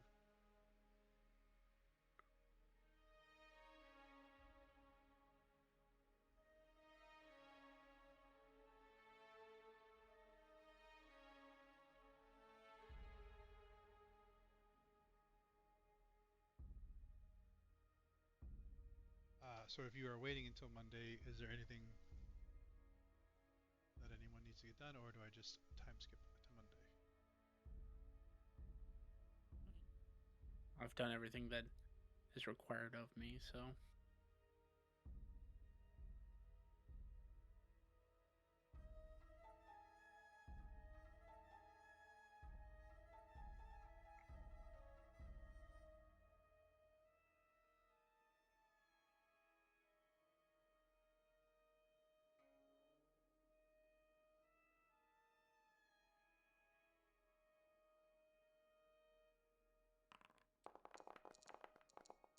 Are you all set, Xavier? Yeah.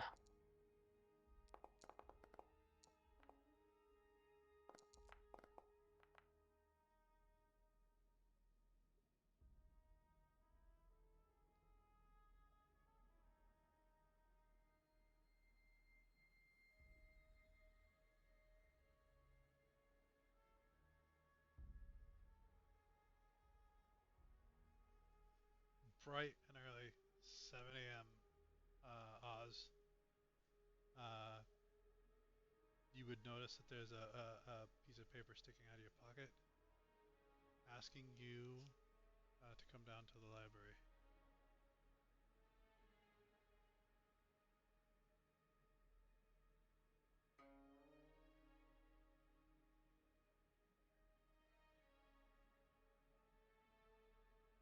Okay. Guess I'm going down to the library.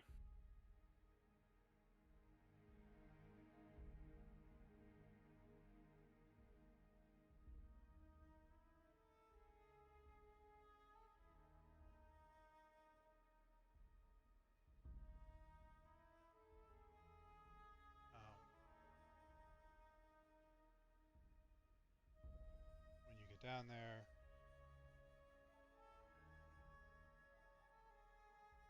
you see Henry's pushing his little book cart. Motions for you to follow him. He goes over, key cards one of the doors, goes in, shuts the door behind you guys. He has your paperwork.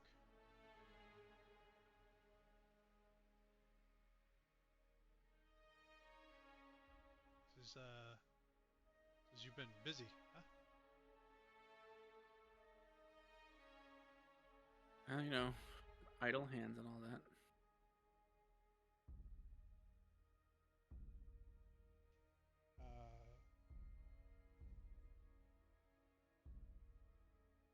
Thank you for dealing with the issue at the power station. And you said that was all dealt with, correct? Yes.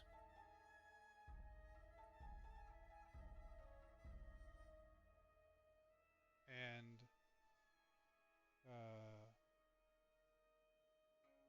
you would also send him stuff about the hunters in the area? Yeah. Says if you could do more information, because we do not have any information on a hunter's cell in town.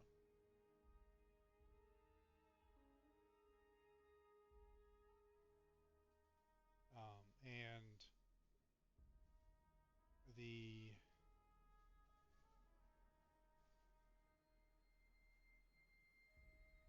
because did you reply to him about all the dead bodies? Yeah. Well, not all. Well, not all. I gave him, I think, because it didn't seem like the first set were necessarily vampire or supernatural oriented. I would have told him about the second set of them. The ones that were actually affected by a mind vampire, from what I can tell. Yep.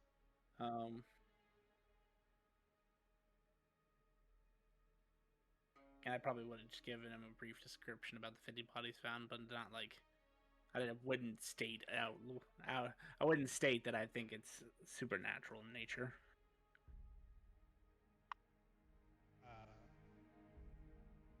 If you could look into the 50 bodies, because that was definitely something that would call hunters in here. If you could look into giving us a name, you know. Great work on what you did find. And is this psychic vampire linked to the other psychic vampire that we had closed? Based on my forensic gaze, yes. I think it's the exact same one. In fact, he's gotten strong enough to where he doesn't have to touch them now.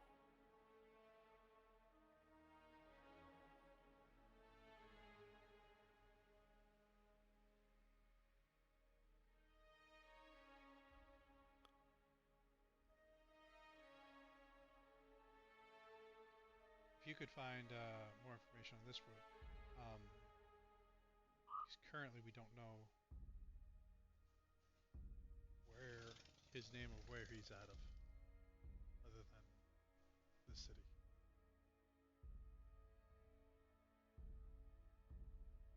So if you can find, a name or an address, then we can send in the Brute Squad.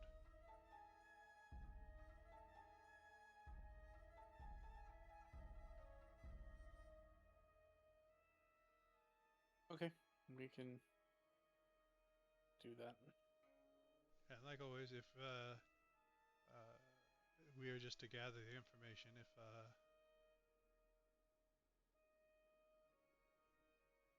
this, is too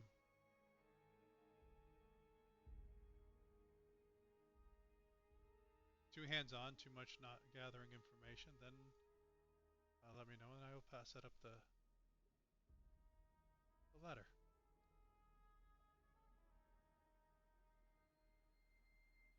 Will do.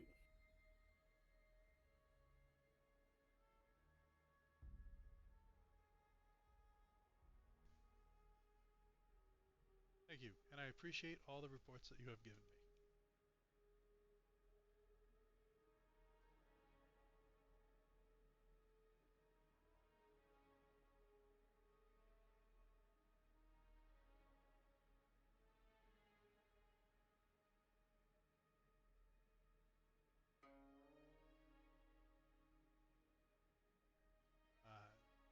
You will say if there's anything else you have to add to that, or if not, I will continue on my work. Let's see. So you said, give me a second. So we need to pursue the mind vampire. To what end again? So are we just to where we know it's exactly them? Or do they want to know where the nest is? Because we know where the nest is, technically.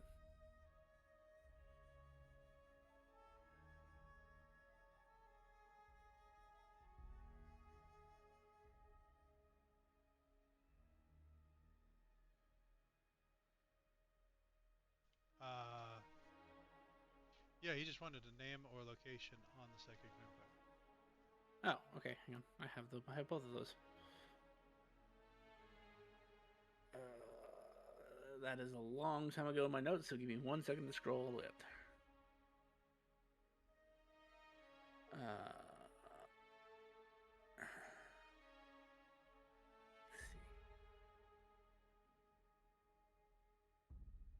Let's see. That guy's name was Billy. He works at the Southern Comfort. Billy is not a blonde head. Was he not? No. Billy was a big. Yeah, big guy. But I thought he was a really big guy. And you remember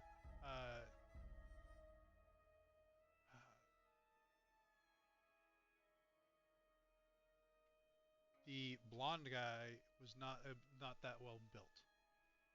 He is probably about a good foot shorter and probably 150 pounds lighter.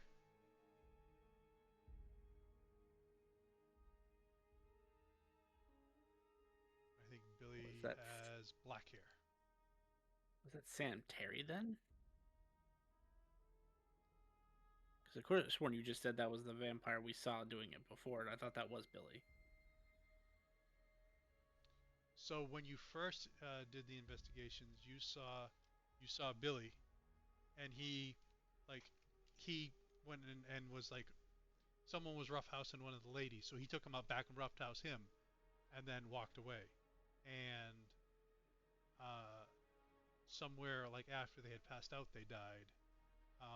And then you saw a couple of the murders after that, which was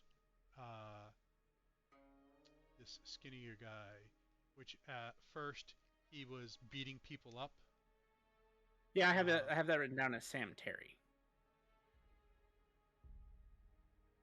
Sam Terry died, came back. He beat Frank Williams to death, and he beat Manny Tibbs to death.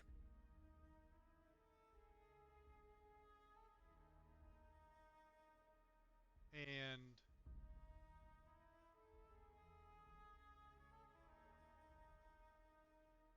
did you have information on another guy who was doing stuff after that?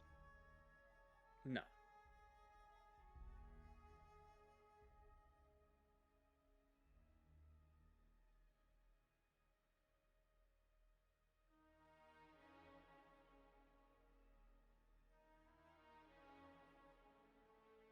That might have been stuff that Brandon was looking into. Because most of my stuff came from just observing, using forensic gaze on bodies. I didn't go beyond. Well, I mean, we did go to the Southern Comfort, but I think most of that was handled by Brandon.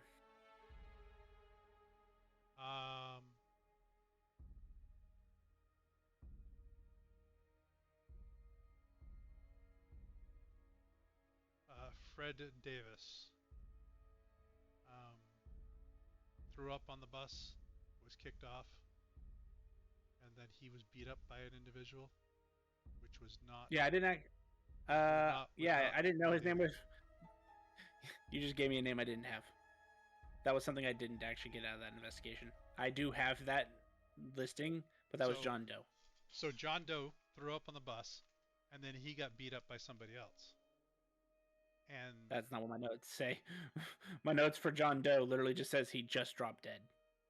And that's how you described it, is he basically got thrown off the bus, started to walk, and then saw somebody get too close to him, and then he just dropped dead. Okay.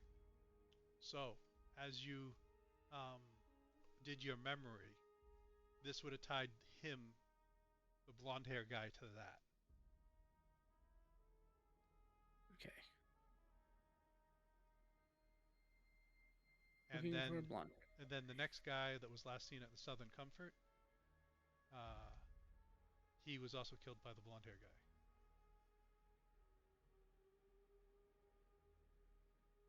Okay.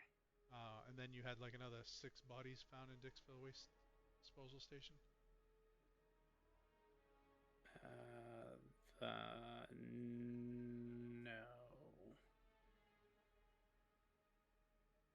Or maybe that was the 6 bodies. Okay. And then. So my order is I got the 5 bodies: the Jack Higgins, Sam Terry, Manny Tibbs, William Franks, John Doe 1 and 2. Apparently, Sam Terry was married to Jessica Bale at one point. And then after that, that's when I got my 50 bag of bones. That was literally the next session. So the 2 John Does were killed by the blonde-haired guy.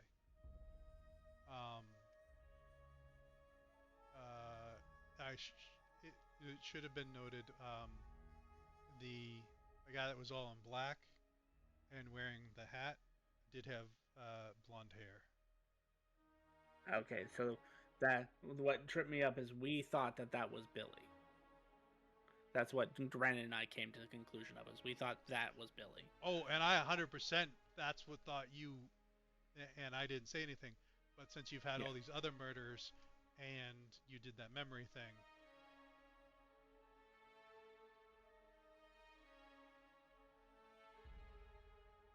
And it definitely looked like Billy killed those people because, you know, he choked them and that's the last thing they saw. Okay, so back to the Southern Comfort we go. And then the other one was figure out the 50 bodies, because that's going to bring hunters. Which it may have already done so. But that's a different... Okay, so he wants this.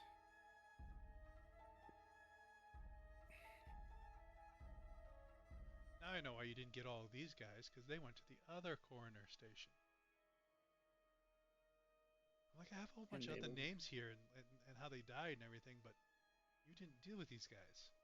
And then I'm like, oh yeah, and you just said you got 50 bodies, and I'm like, that's why. Yeah, a lot of stuff got diverted from me after I took on their fucking meat puzzle. And actually did it.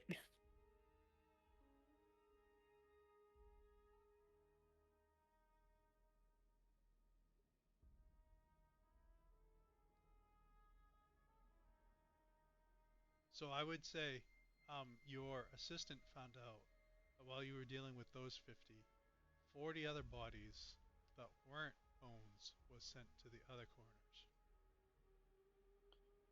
Oh, great. And that's including the 9 that you know of. So 31 plus the 9.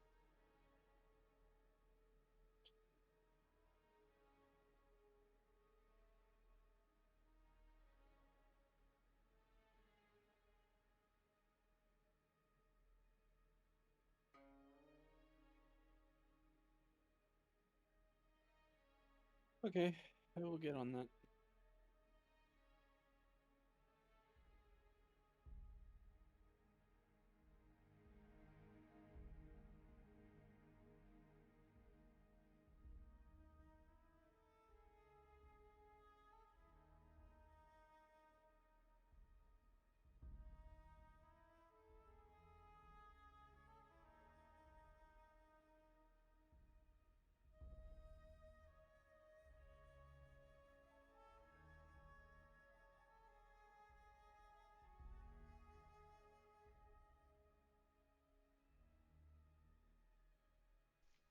I have to deal with the puppy. I'll be right back.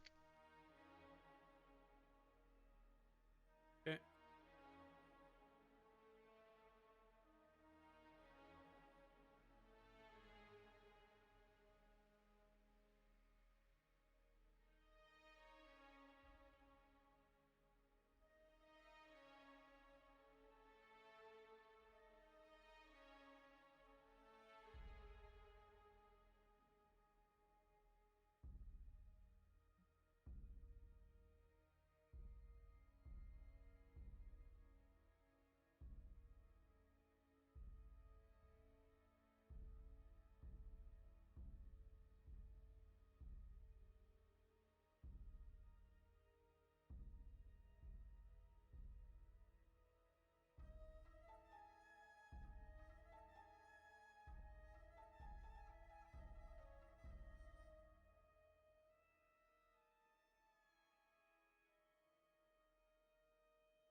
So there may have been an unknown red herring in there.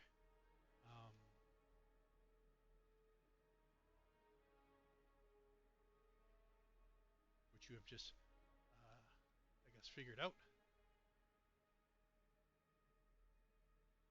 So I would say it is, by the time you get there and get this information, work this out with Henry.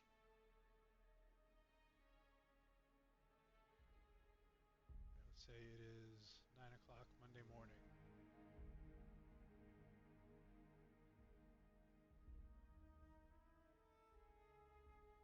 I'll stop by Xavier's and fill him in on what I just learned or what they're asking us to do.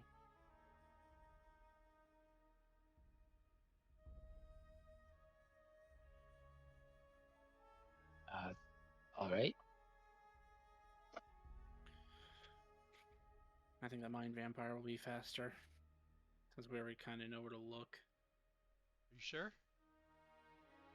No, I'm not sure, because the other thing is he needs you to look into the hunter group.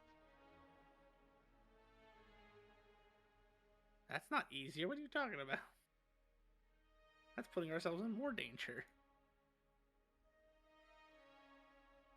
When you talk to Xavier and you say we have to look into the hunter group, what does Xavier say?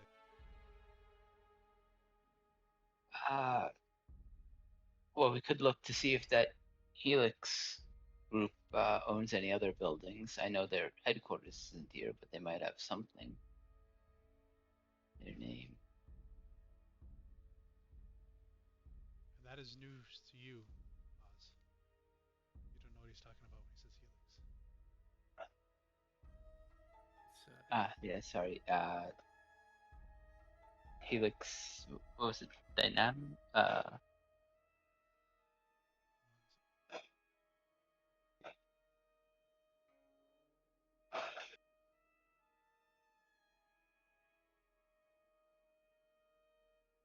Helix Fire Systems or something like that? Helix Pro Dynamics.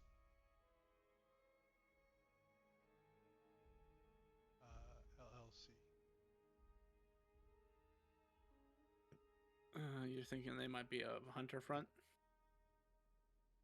Maybe. It's the only lead we got. I've got anyway.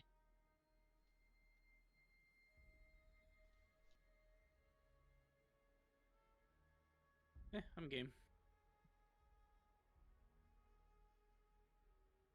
Maybe they captured the vampire for us.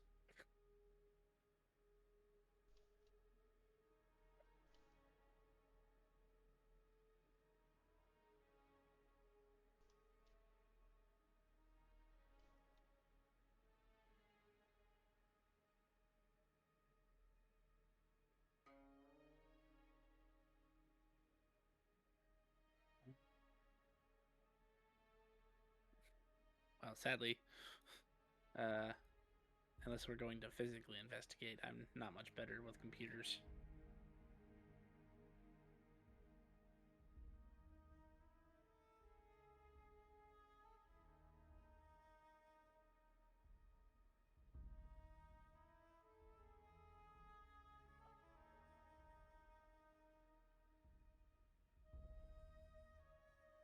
And you said there wasn't any like headquarters here for them? Yeah, it's in South Dakota.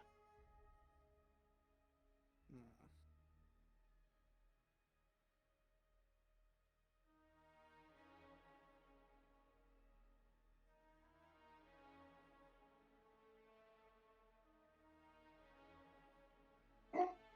Can I look at can I look into seeing if there are any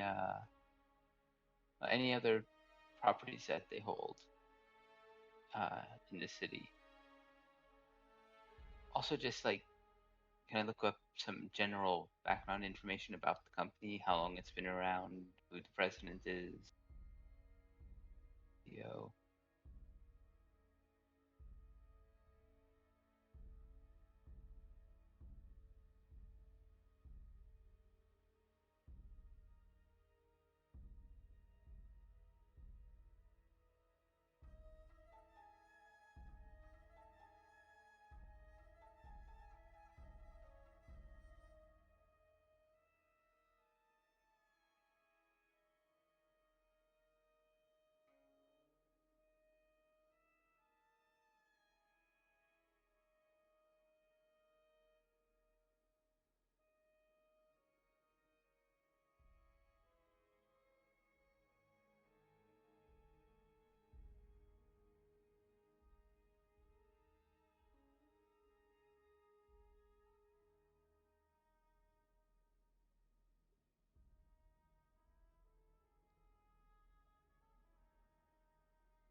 All right. How would you like to look this up? How about I said I have the back door into the town registry, so So if you want to roll the computer and intel.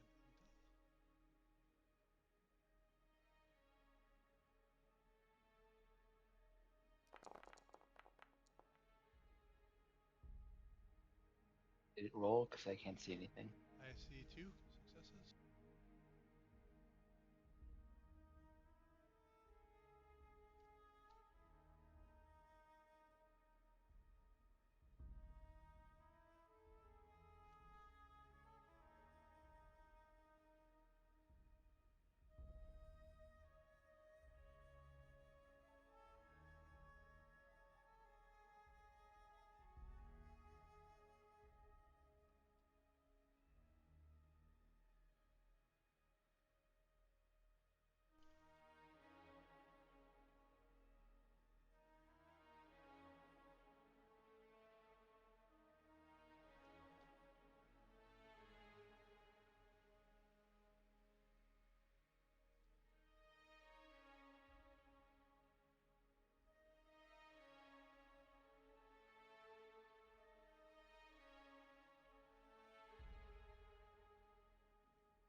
had said you wanted to find out if Helix Prodynamics owns anything else in the city.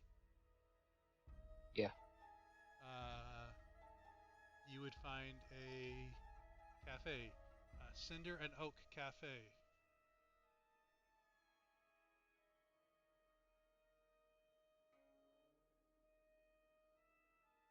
It's a trendy cafe for young professionals, and that name rings a bell, Xavier. That's the cafe that you used to fuck with that guy.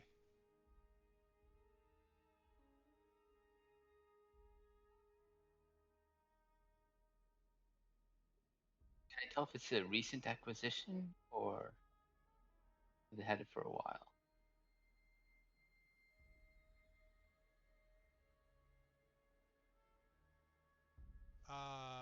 It looks like both properties were bought 10 years ago.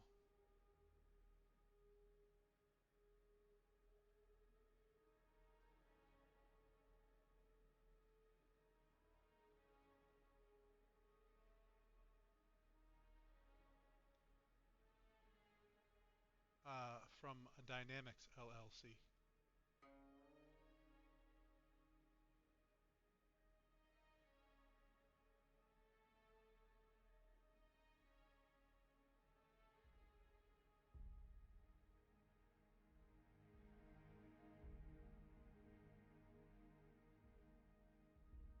Okay.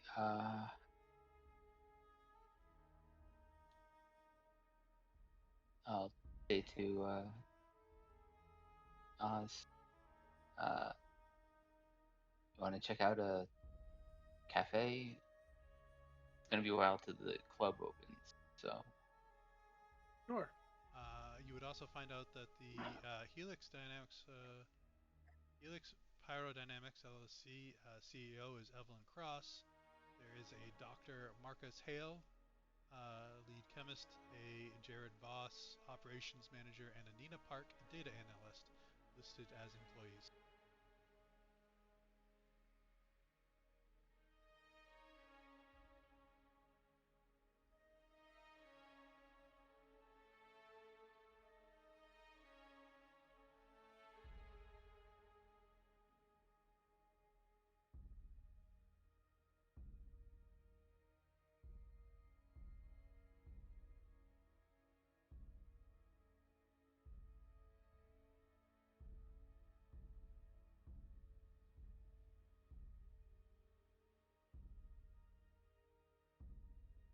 And where were you guys headed?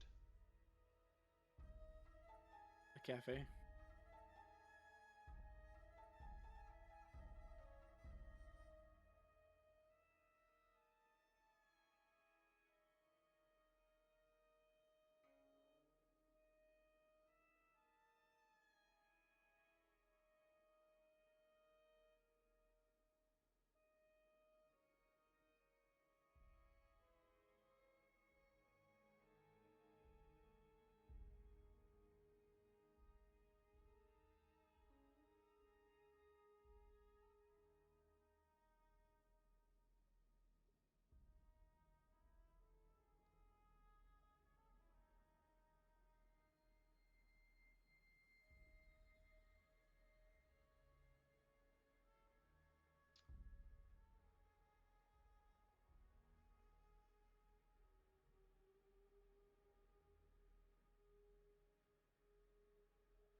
Uh, Between getting that information, um, talking to Oz, and making it over, it is a little before 11. You make it to the cafe.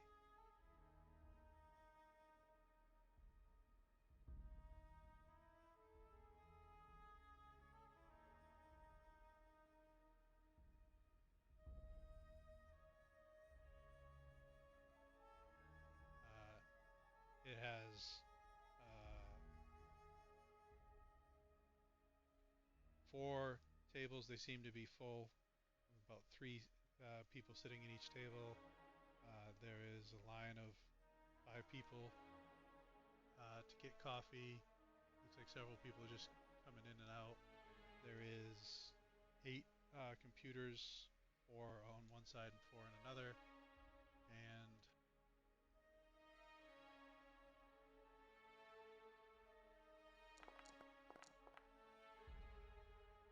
all but one of the computers are being used right now.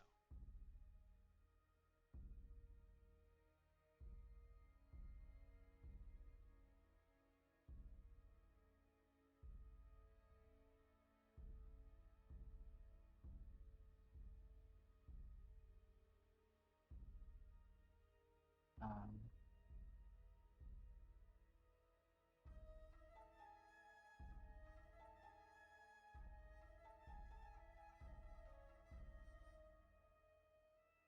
I remember the last time I was here, you said that something had changed in between 2 visits. Yes, your um, your idiotic memory, um, like the uh, tables, um, the computers were all slightly like shifted a little bit.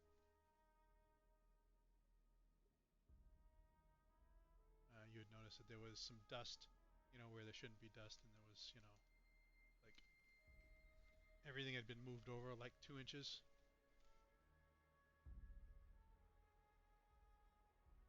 And some things were pushed like 2 inches this way and some were 2 inches that way. And it just, it was just a little different.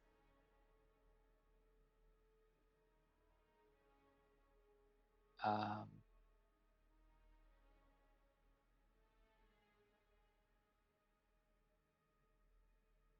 I'm going to check out the free computer. Yep. Um,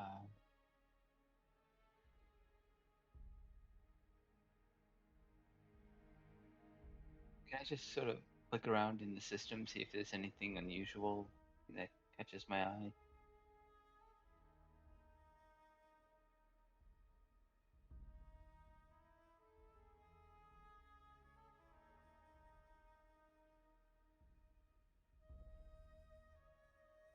Yeah, if you wanted to give the intelligence computer and the hacking.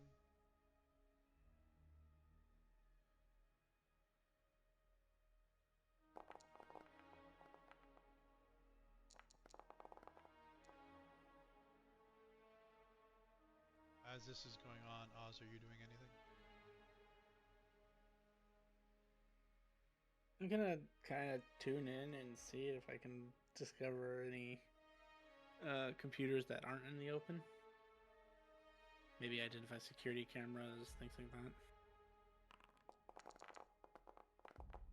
All right, if you want to roll your Wits computer. Yep.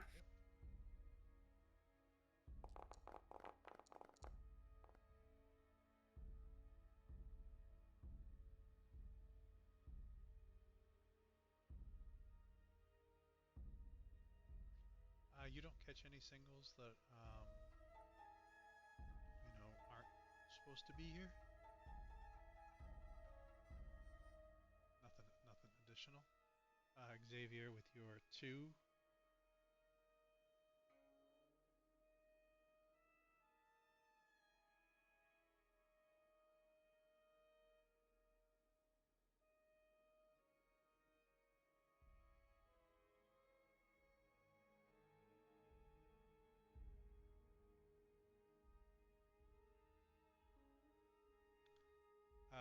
There is a keylogger, so if anyone is typing anything on these computers, it is being stored. Hmm?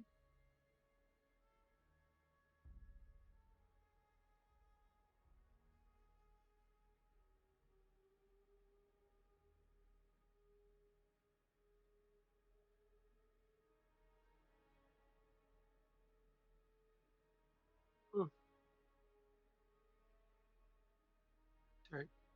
Um,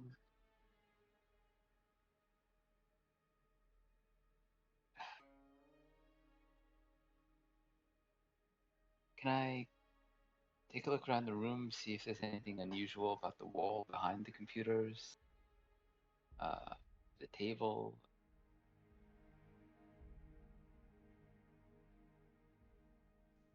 Did you want to do your crime scene thingy?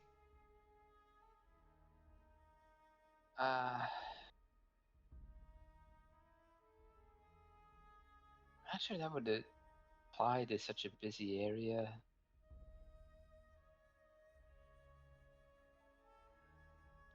So you're just gonna do a normal intelligence investigation. Yeah.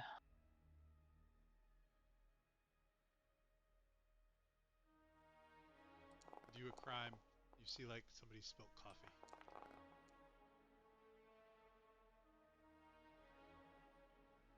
5 on 6 dice. Damn.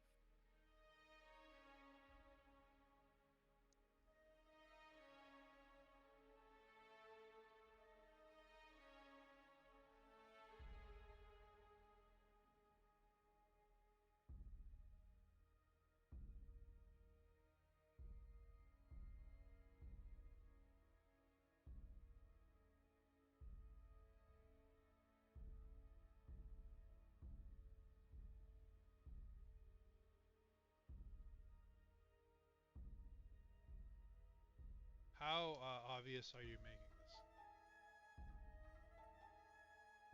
Uh, I'm trying to be subtle. You want to also roll a dex stealth.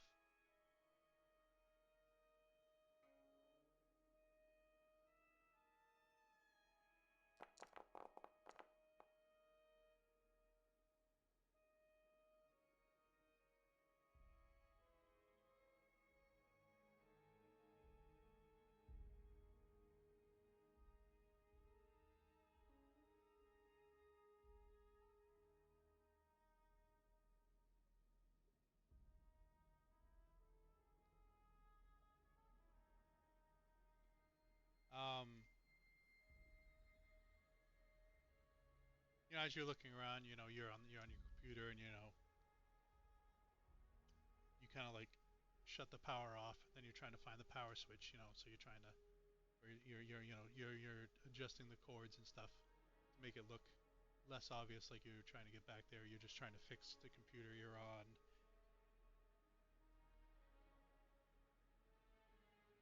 And as you kind of like move the computer slightly so that you can replug it, into the wall, you would see several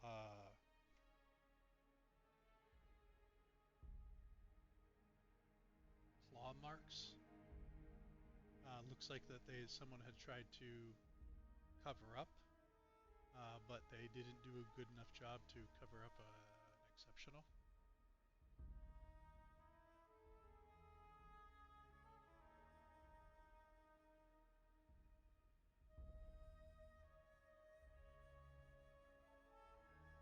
Um,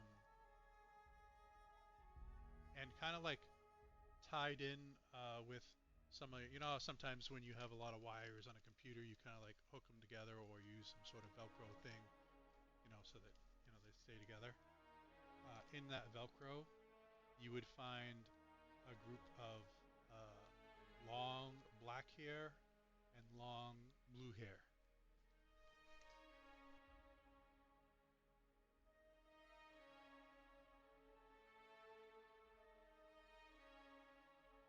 And I would say because of the exceptional, um, and your background with the occult, you would definitely think that the claws were made by vampires.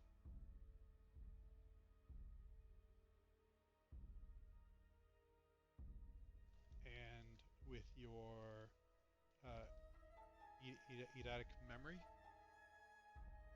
Katie has long black hair and Natalie has long blue hair.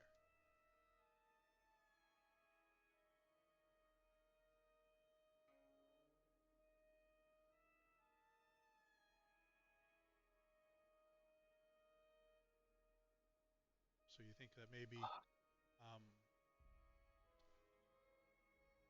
there was an incident here involved the vampires and the werewolves.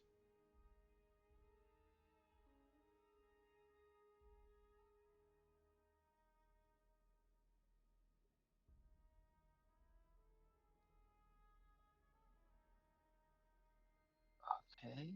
Uh, And I would say with your idiotic memory, you remember posting online about information about shots being fired in a park, and you remember someone with computer knowledge trying to tag onto your computer, your IP when you were here, because you were making sure it wasn't being traced back to yourself, right? yeah. And then you remember fucking with that individual and them saying it's on like Donkey Kong, and the next day you came here and shit was moved around, and then you found the werewolves and the vampires um, in the warehouse.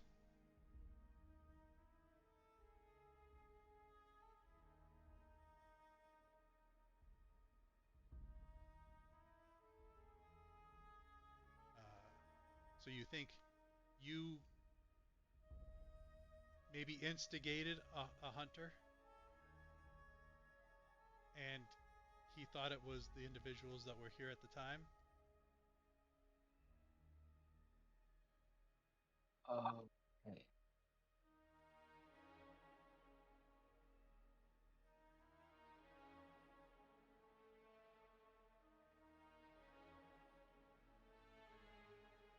And you know they have the hunter group has someone that's tech savvy because they have drones.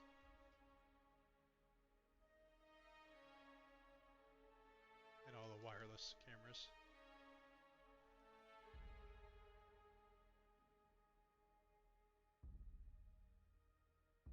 If okay, so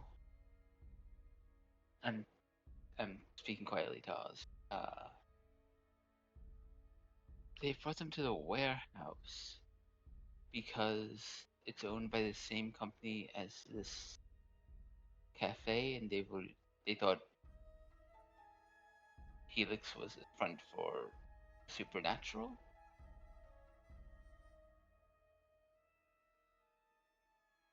Seems likely. Uh, with the exceptional, I don't want you going down the wrong rabbit hole. You were uh,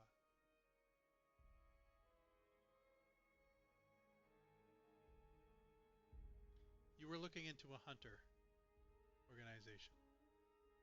You were looking into like because the other demon told you about hunters in the park. A separate incident Right. that you knew of, a recent one. So you were trying to put feelers out to see if anyone knew something, and you got back someone that knew something, and then you instigated them from this area, from this cafe, and so they grabbed whatever supernaturals were here.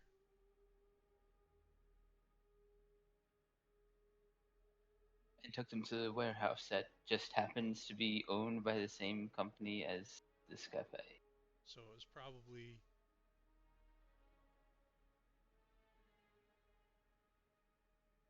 either really good luck that you went to a hunter-owned cafe to piss off a hunter, or really bad luck.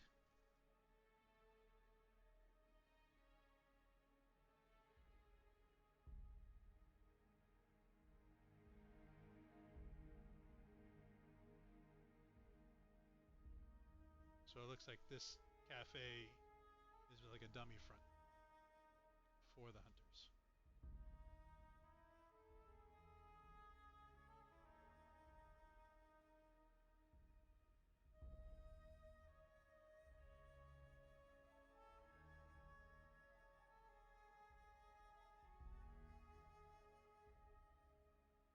You said there's a keylogger on the computer. Yes. Does it send the information somewhere, or is it kept on the computer?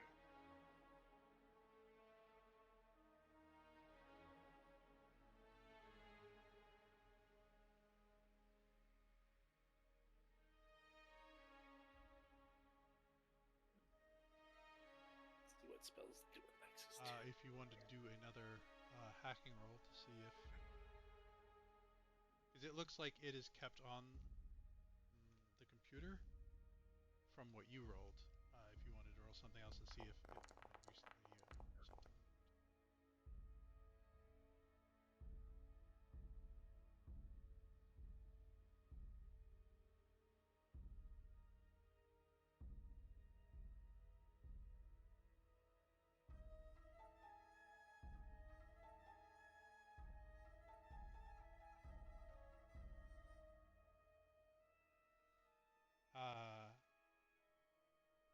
The night that so it was Sunday, Saturday. So it looks like Friday at like 3 o'clock in the morning, the file was modified. So it looks like somebody had taken the stuff off.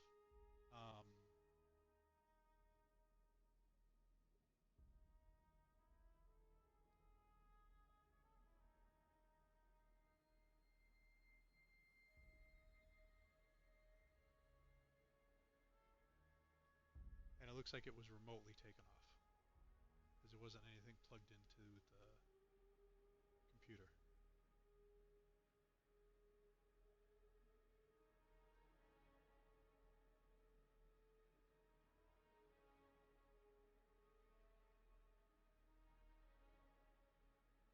No, scratch that. There was a USB that was plugged in when it was taken off.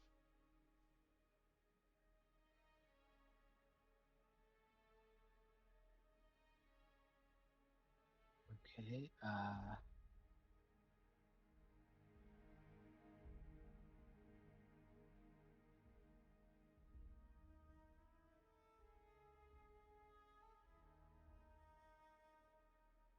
Want to do your invisible thing and see if we can get into the back rooms? Sure.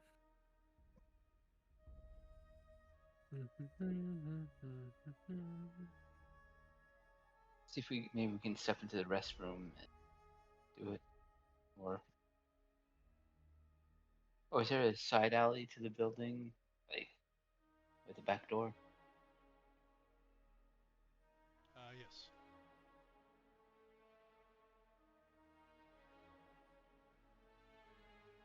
Shall we go down there and if we can get in? Yeah.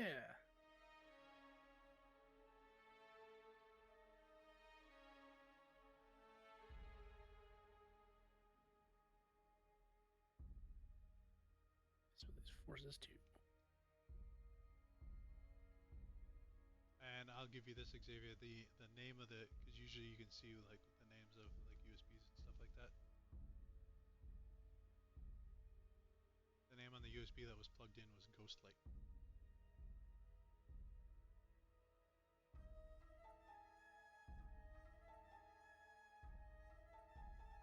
Okay.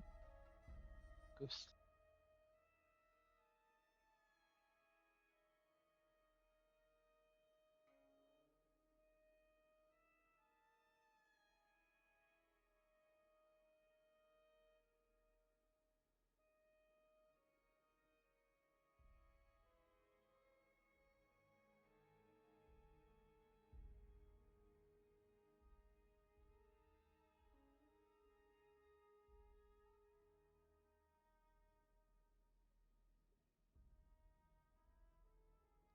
Just in case we are going into a hunter's den, I'm gonna probably go ahead and do a paired casting.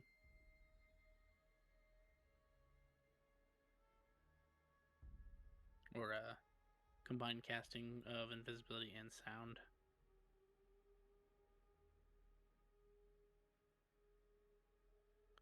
That glitch is happening again. It's fine. As long as I get all the other stuff, it'll be alright.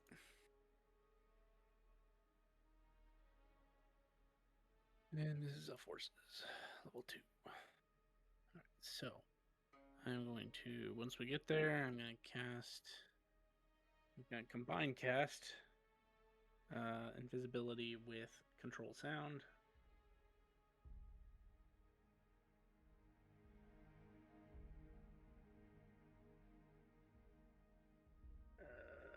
this is a road action, so I now get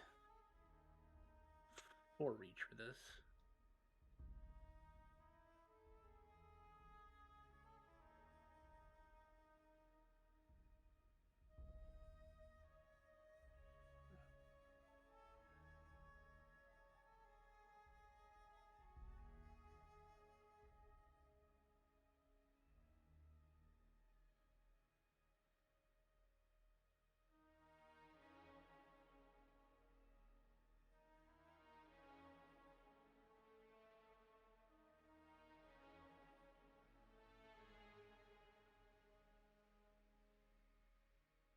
I'm gonna leave this up to you, DM.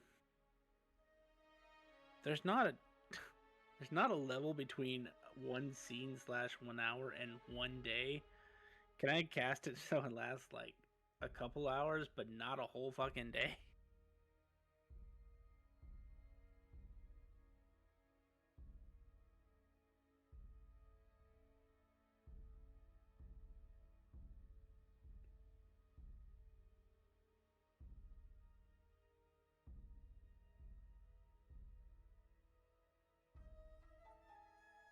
What is the difference between 1 hour and 1 day? As literally just 1 step. And technically, if I wanted to, I can take up to a week for free because it's duration based for its primary factor.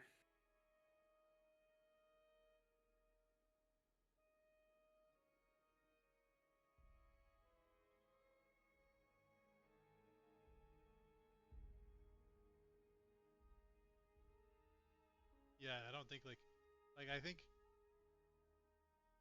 because you don't want it staying on the whole day. Right, You, but I mark might it need it as for long. if you mark it as a day and say you're only going to use it 2 hours, I'm fine with that. Okay, that's fine. Because it's not going to be any different. Yeah, it's like I said, because it's it's be longer duration. than an hour. Yeah. All right. So I'm using reach to push subjects so that I can cast it on.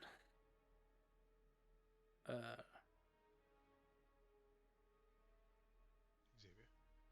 Yeah, and myself, so it's more than 1. I have to spend 1 reach to make it instantaneous. So we're not gonna sit here. We're not gonna sit in the back alley for an hour. This is one of my. Why not? Because I don't want to get spotted.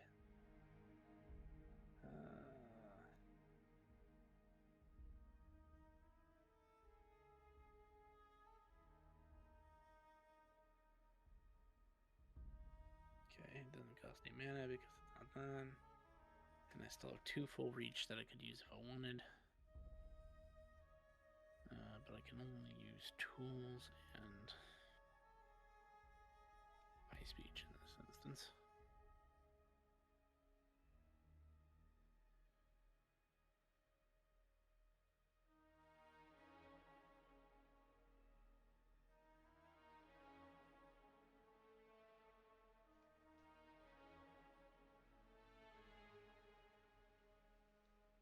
What's the penalty for combined casting?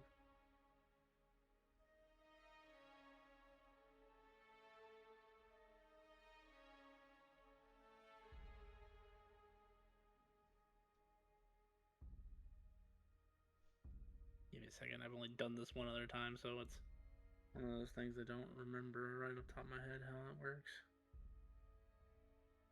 Because I can combine cast 2 spells now.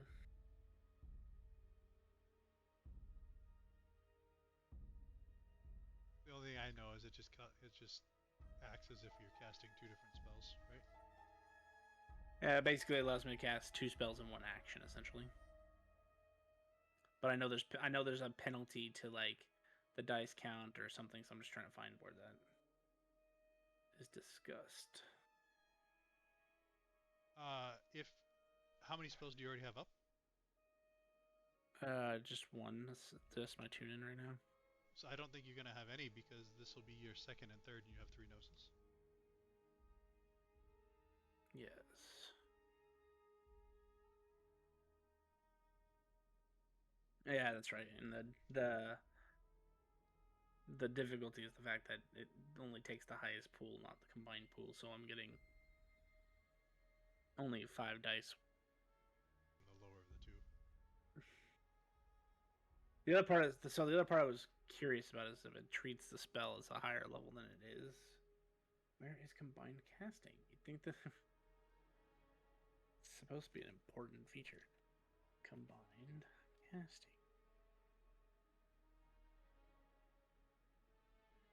Oh, there it is. Page 118. Combined spells. If you want to cast more than one spell as a casting, it's called a combined spell. Main advantage is that you're counting. It all counts as one spell. Oh, so it actually doesn't count as 2 spells towards my active. It only counts as a single spell. Oops. Mages can. Yeah, I didn't realize that last time either. That's all right. Rotes cannot be combined. Oh, so I have to cast this. I have to cast this improvised because I can't benefit from the rote feature. Gotcha. Because you're adding something to the rote. Oh, see this is where it screws you up. Okay, so I had it backwards. When you cast a combined spell, the base dice pool is your Gnosis plus the lowest Arcana involved in the casting. Control sound. Well, this is still forces, so it doesn't really matter. It's a forces spell. And then the pool suffers a -2 for each additional spell over the first. That's where the minuses come from. Yeah. So I get a -2. Why is that not a? Oh, that's something they overlooked when they made the little handy-dandy calculator that they have.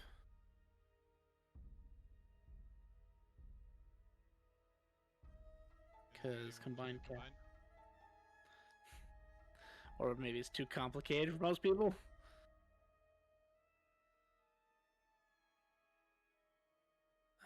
I'm just trying to see how I in the role would I impose it on myself.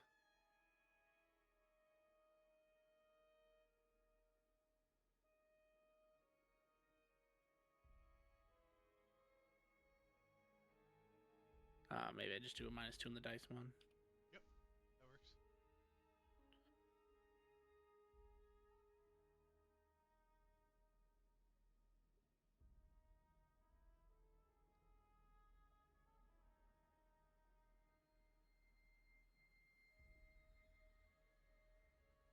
Oh, okay. So it does do combined casting, but you have to like add multiple spells in the thing at the top, and then it starts doing -2 for each spell. I'm just gonna do -2 in the mod just because it makes it easier. Yeah, because you don't want to start all over again. Yeah. Choose objects 1 day, which will only last. Blah blah blah.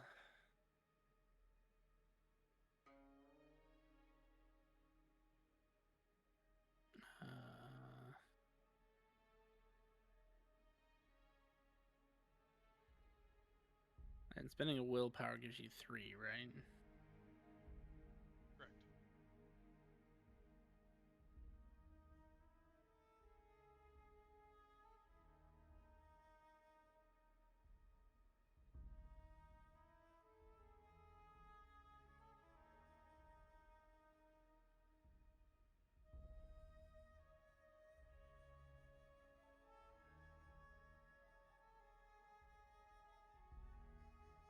I'd rather the spell be successful. I'll burn 1 willpower.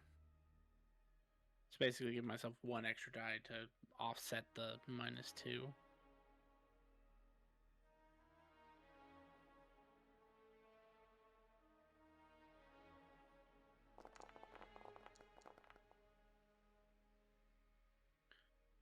That's all I needed.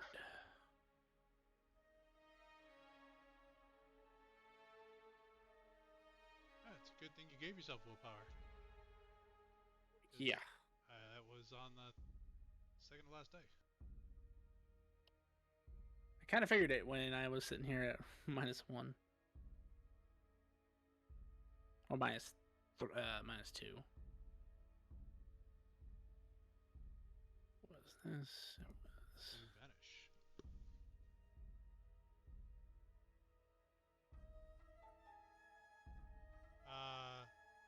So since you did 2 subjects, what was the other spell? Did you give yourself 3 lethal weapons hands?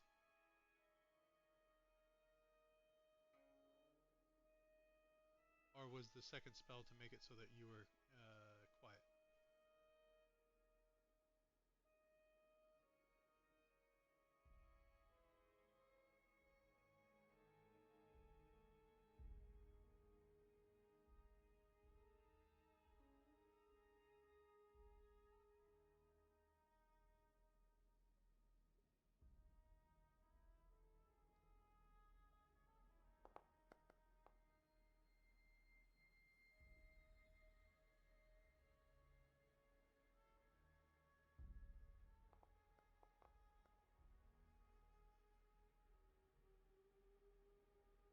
Something significant happened. Apparently, Discord didn't like me for a second.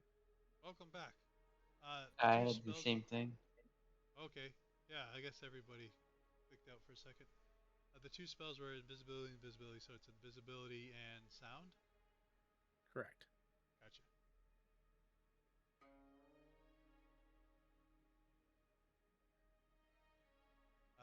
So because you successfully cast a spell, Discord crashed, and now we're all back. I really went invisible and controlled the sound, didn't I? You controlled the sound through Discord.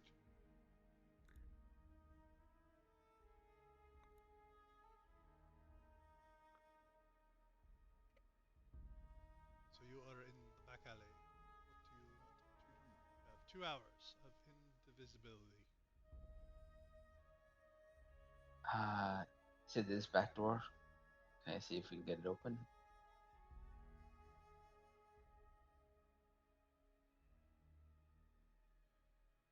There is a key code on it.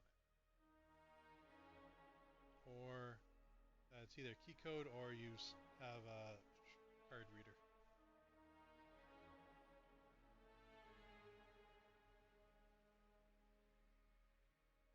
Now I will use synthesis to see what happened in this area.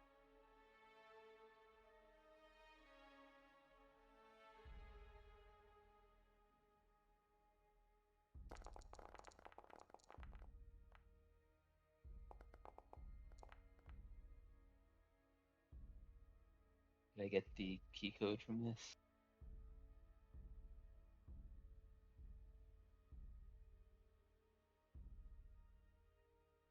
What does synthesis do again? Uh, Oh, I clicked it. Never mind. I didn't realize you could click it and see stuff.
I will say that you have there are scrapes on floor of the keys.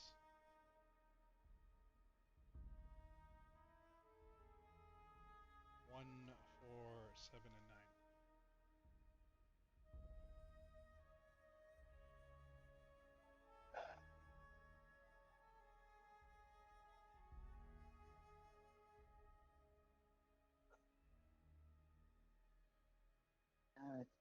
I believe that's 24 combinations. It would be 4 times 3 times 2 times 1, I believe. So I'm assuming it's a 4-digit code. Okay. So I'm just going to start typing them in.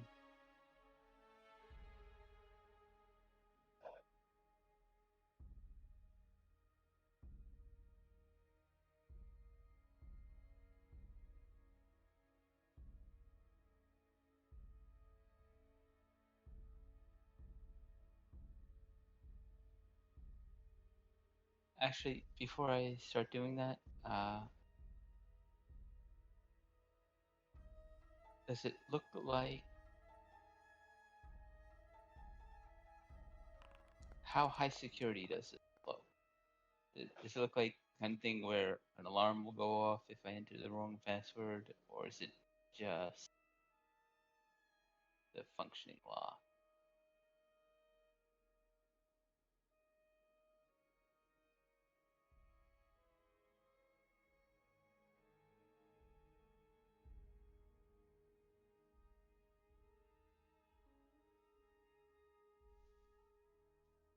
Um, I'd say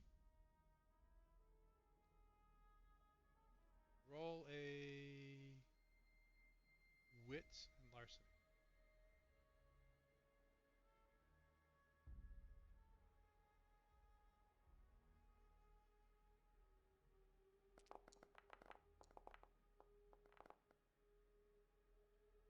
It looks like just a functioning lock.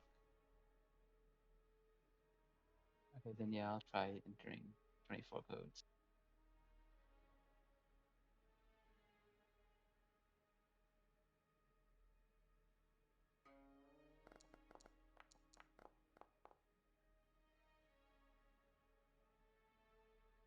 And on your 6th code, beep beep beep, it goes through. And you hear it unlocks. Cool. I'll open the door a bit, take a look inside.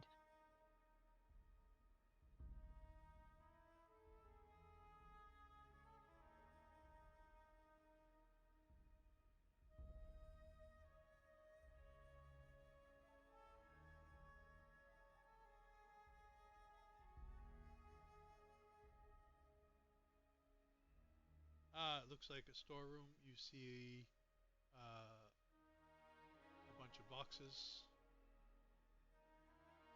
It looks like there's a small area, probably about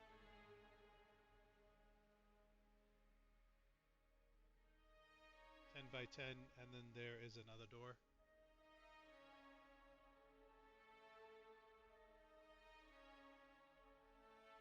Does it look like the other door leads to the front or someplace else? You're thinking still somewhere in the back. It's just not. You're still in the back of the building.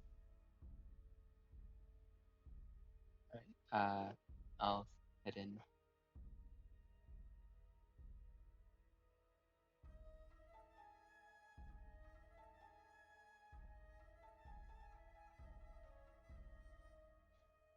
So when you go in here, it looks like nothing that needs to be in a refrigerator. All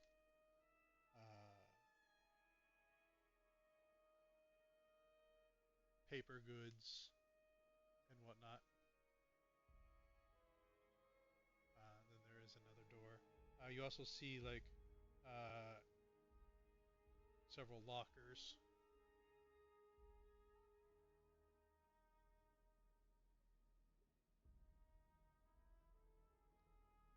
There is 10 lockers, but only 5 of them are being used.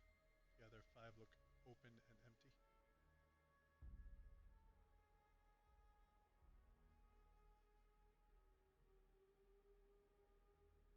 I'm gonna head to the other door. It is not locked. I'll take a look through. This is where you're getting into the guts of the cafe where you have uh, barista running around making different coffees. You have a cook making any of like the different types of pastries or whatnot that they would be eating. Um, looks like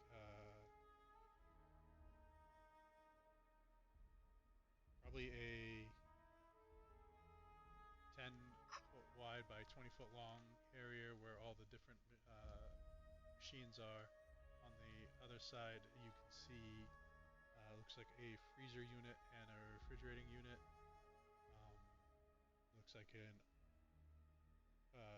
manager's door, and then looks like a door that goes out to the actual cafe. Like a double set of doors.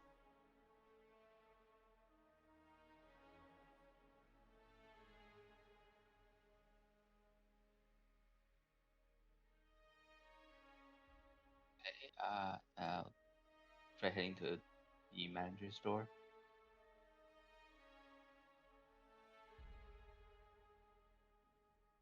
Uh, roll a perception.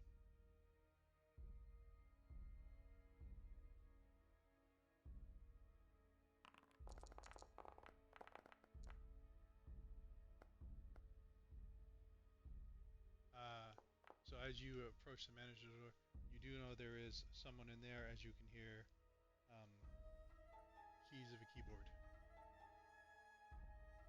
It's faint with all the noise that's going on in here, but you do know there is someone currently in there. There's a couple people moving around in the cooking area and coffee area.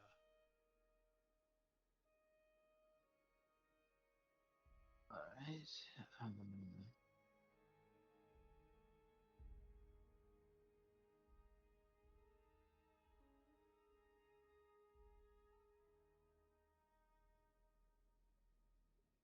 Uh,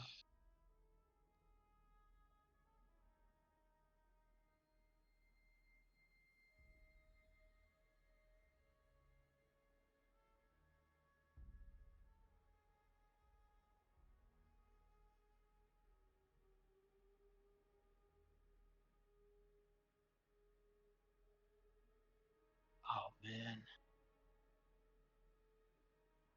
I was looking. I haven't spent the XP from the last session, and there is an embed that I wanted to take that would be perfect for this, but I haven't taken it yet.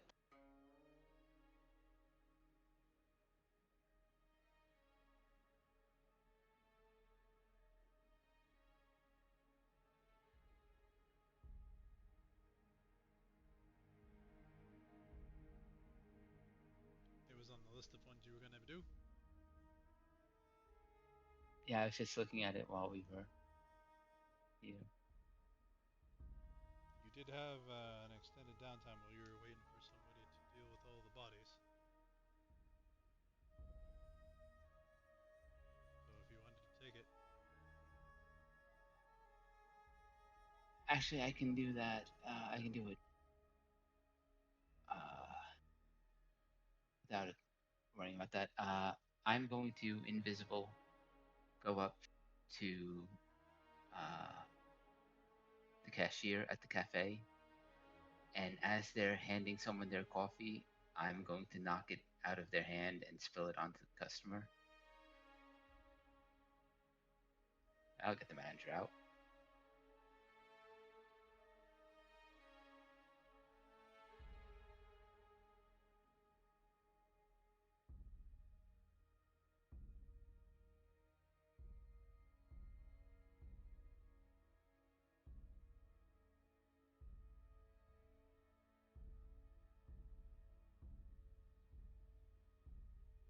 If I see an iced coffee, I'll make it an iced coffee.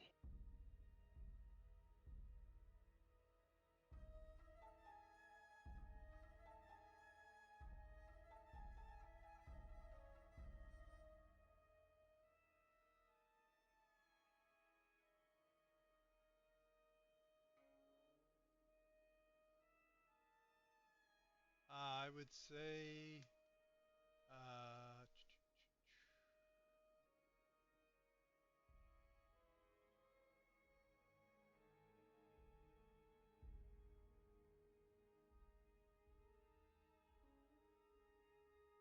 strength athletics, but because you are invisible, give yourself 3 dice.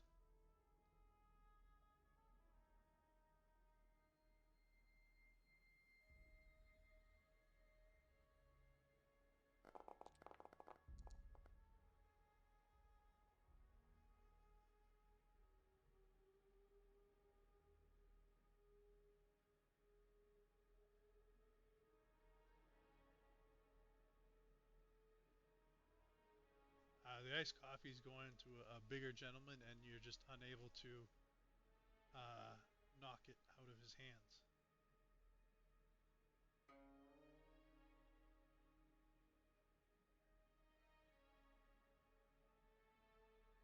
Ah,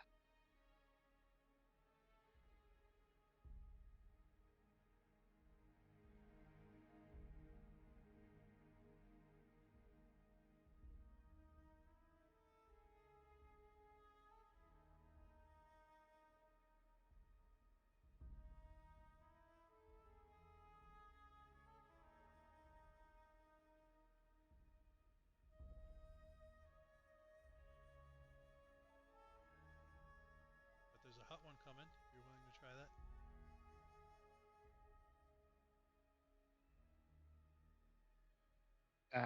yeah, I guess I'll try again. Next one. Feel free to roll the same dice.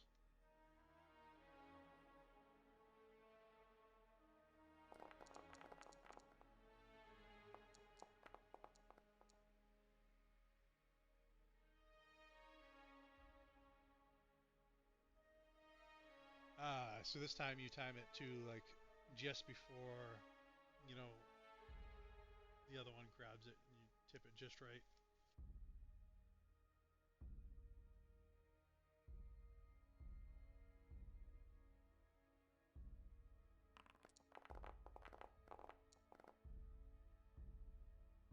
As the hot coffee lands on this person and they scream and yell, and a large commotion is happening. Uh, you make your way over to where the manager room is. Um, Someone comes over, doesn't knock on the door. They open it and they explain that someone just got the hot coffee spilt on them, and the manager drops what they're doing and they head out there. All right, I'll try to slip into the office. Easy enough. There's no one there paying attention to you.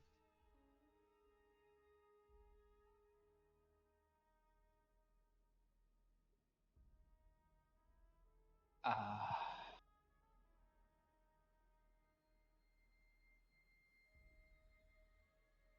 I'll try to get on his computer, see if there are emails, communications, anything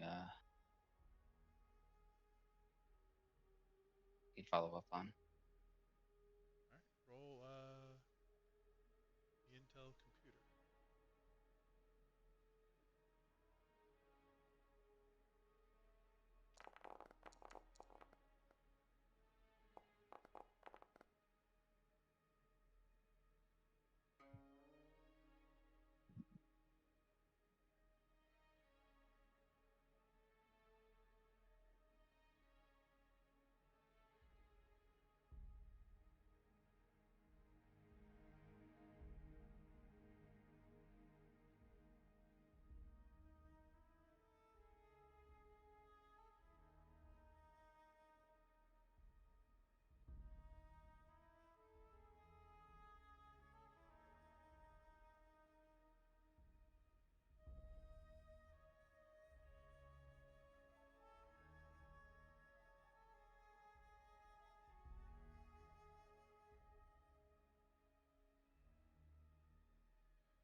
Um, so it looks like uh, the manager is Maya Torres.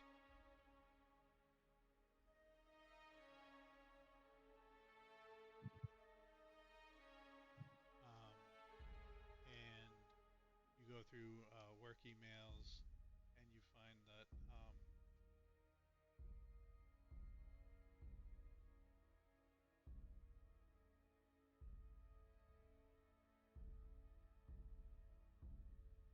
it looks like Cinder and Oak Cafe is privately owned.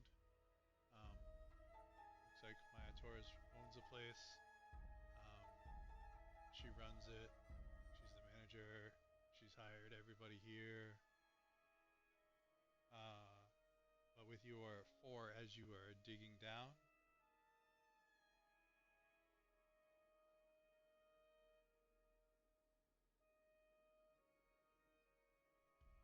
uh, there is discrepancy in some of the books and the money, and it looks like she's getting paid more than what this place is profiting off of. And you find out that there are other checks that come in from an Evelyn Cross.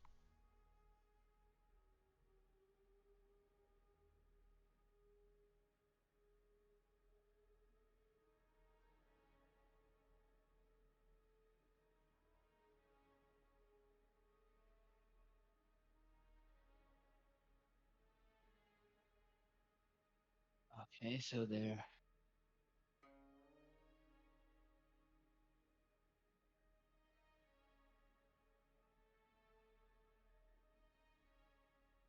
So how many rooms have we seen in this place? You saw the back storeroom, the place where they make everything, the two freezer and fridge unit. When you went, the manager office, when you went through the double doors, there looked like an employee's bathroom. Uh, and when you were in the other place, there was a restroom for customers. Um, it doesn't really look like there was room for any room that you haven't seen.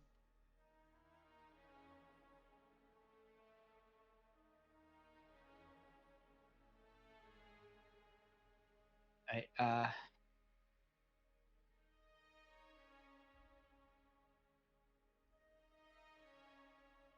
I'm gonna open up Notepad on the computer and just type in very large font.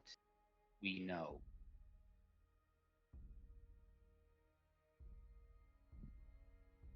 Okay. Uh, got 2 hours for this. Uh, and then I'm just gonna stand in the corner of the office. I want to see how she reacts. Oz, were you doing anything while Xavier was um, causing havoc? Yes. How secured are these 5 closed lockers? Um, those lockers are.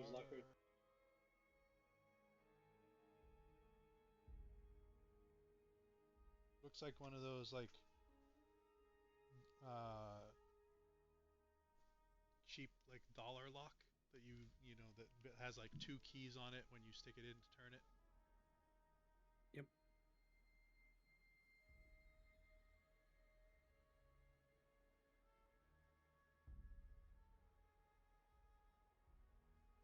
Oh, well, I mean,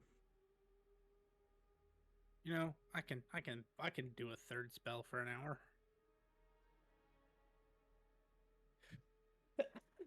Sorry. Bless you. Let's see. Thank you. I am going to cast my third spell.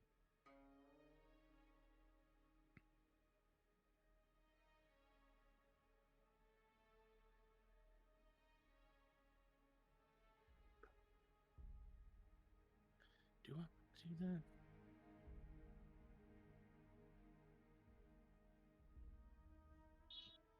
Sure.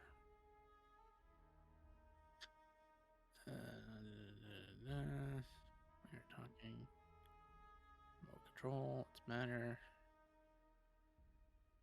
I can use high speech and high skull.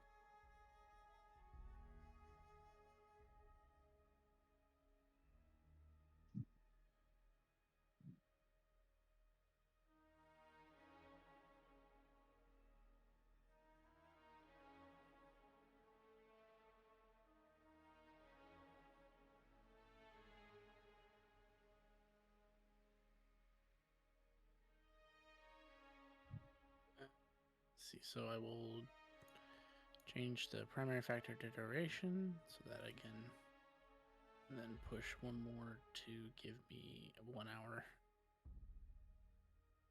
And then one more reach to make it so it's an instant cast.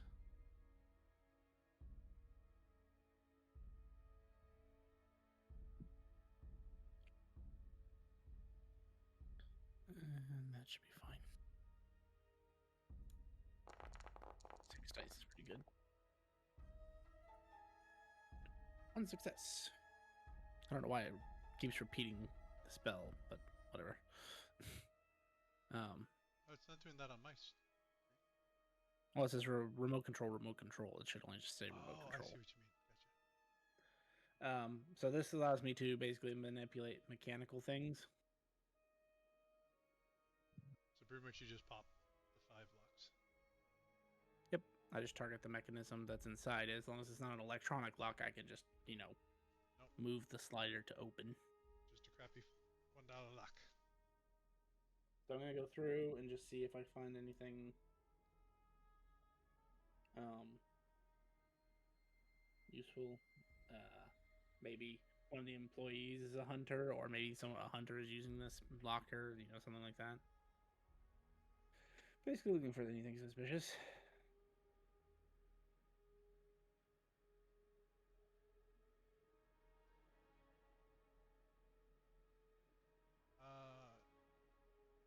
Roll an investigation. Sure, that is wits and investigation. Intel. No, that's really bad. Same roll. Okay, that's fair. Why did I? That didn't roll right. Oh, is it because I'm unskilled? It subtracts. Yes. Okay, that's why. Ooh, that was Yes. Do I want to take a dramatic failure? Yes. Do you want to give the group a beat? Have a dramatic. You know what? Sure, I'll take 1 dramatic failure. Beats her for a beat. I will add that to the group.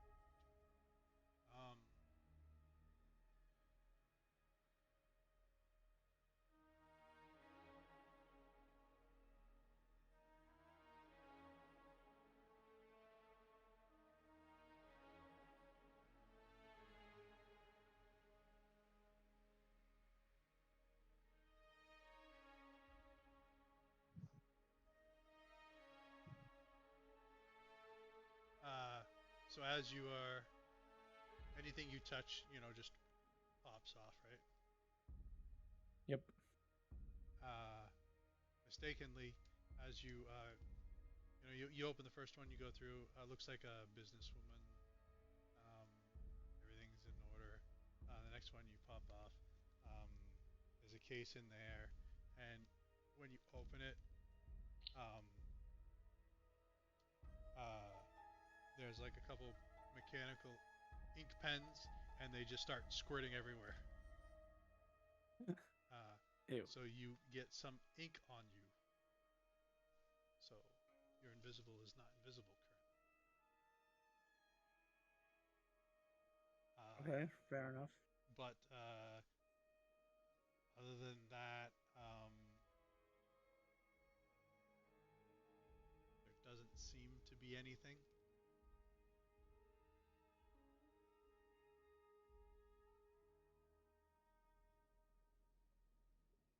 All right. And as you are standing there, you'll hear the rear door. Beep beep beep beep.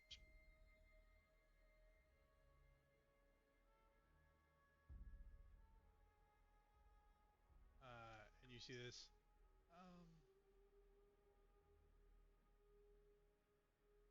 Young 20s, if he's in his 20s, male, walk in with a bunch of boxes.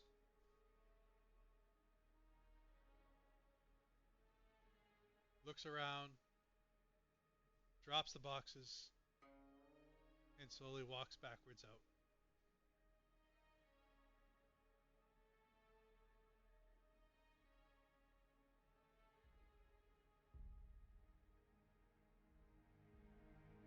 I don't know if I can allow that.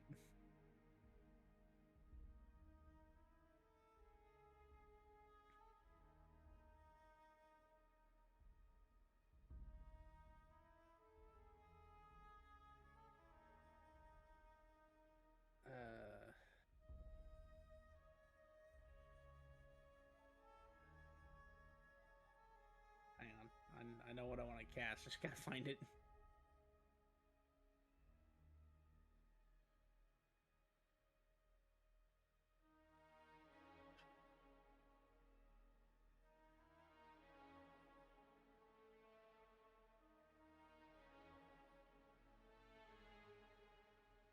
Oh, this is gonna be so bad if this works.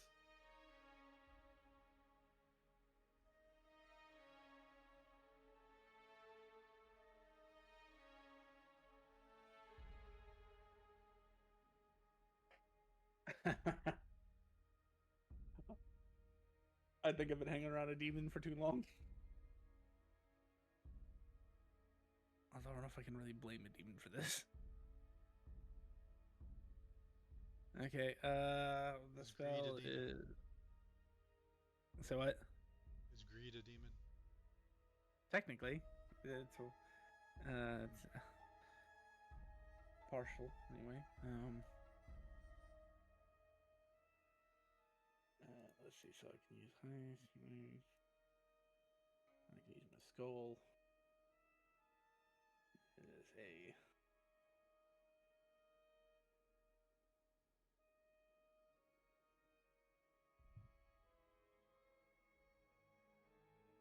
Oh dear. What does pushing potency do again? Oh, +2 to the withstand. Yeah. Yeah. Sorry, Chief.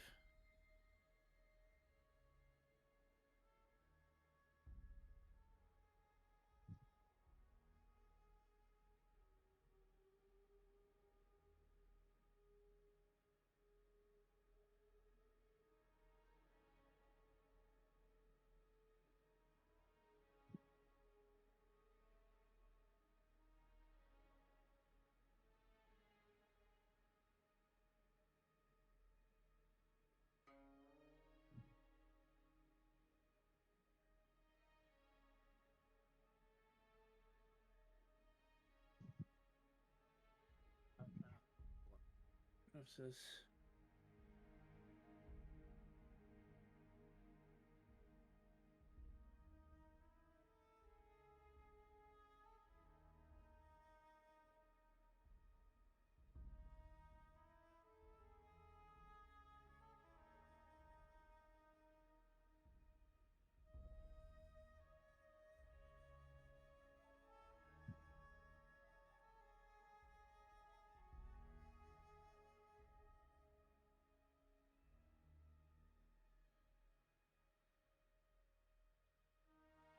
Alright, so this is going to have a chance paradox roll, so would you mind rolling that chance die for me?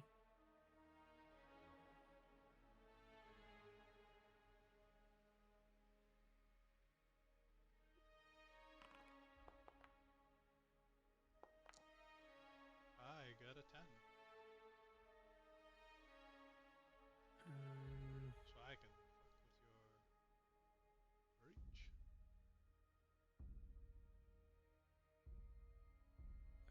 Yeah, I believe that's right. Oh, you can do a lot of things. You can change the spell's primary factor. Hang on.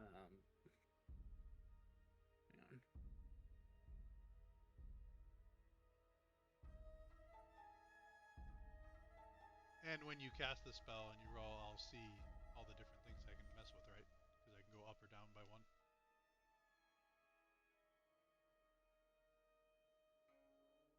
Let's see. So,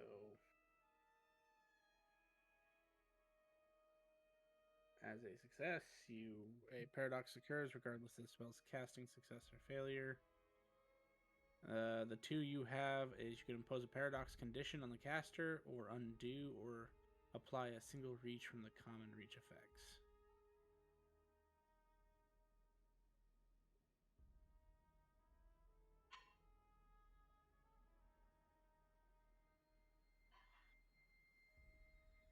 go ahead and cast your spell.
Remember this.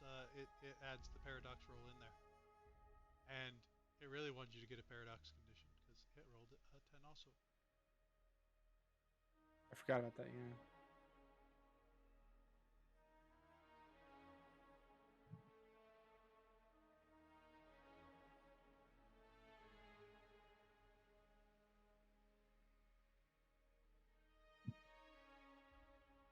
Okay, so the spell I'm casting is called Rotting Flesh. Oh no, sorry. The next one down. Sever Soul. What happens when the scale goes down by 1? Is that self-fulfilling? The scale? No, the scale can't go down any lower than that. That is the lowest of the scale.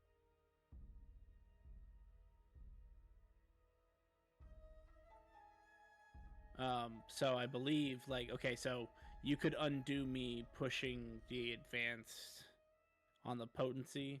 You could undo my casting time from one turn to that. You could also drop hold on. I think you can undo.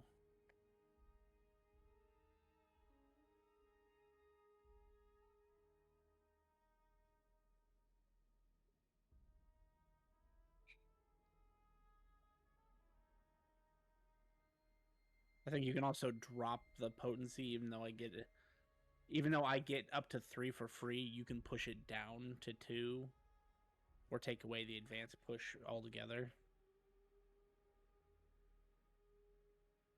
So I can't drop it so it'll hit you. No, that's not possible. Then You can't I'll go beyond. increase the You can't go time beyond the table. of casting up.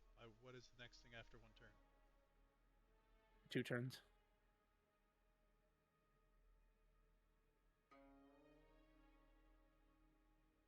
Really? Well, that's because I changed the casting time. So you mean you want to undo the advancing of the casting time to regular again, which means Yeah. the casting time becomes an hour.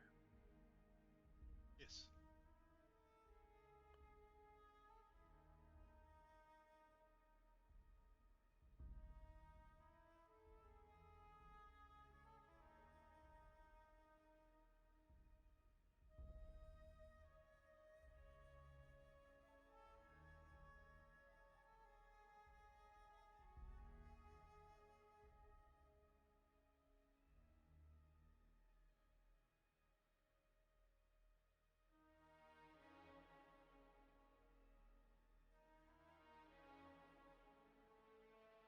Oh, hang on. Undo or apply a single reach from the common reach effects on page 326 except casting time. I didn't realize that it was there.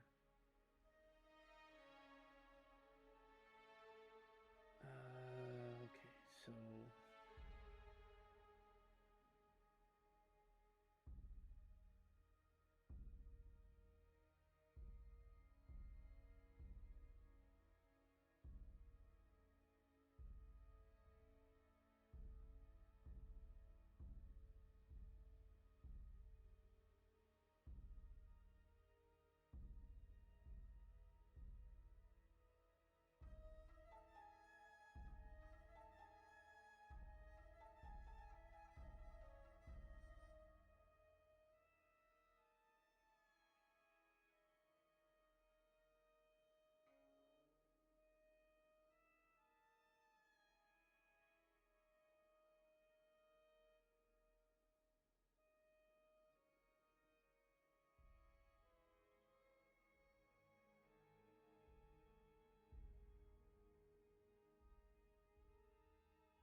You said 226.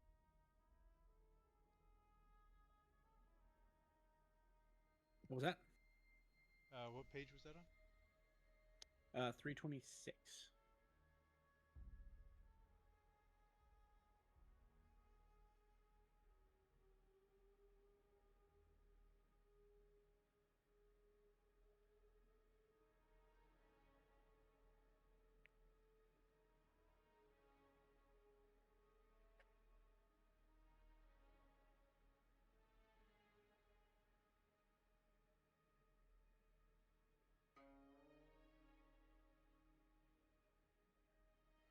Okay.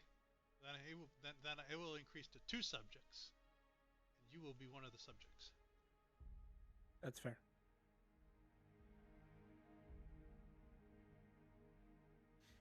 So I have to pass my own save. Got it. And what is the withstand on this? Resolve.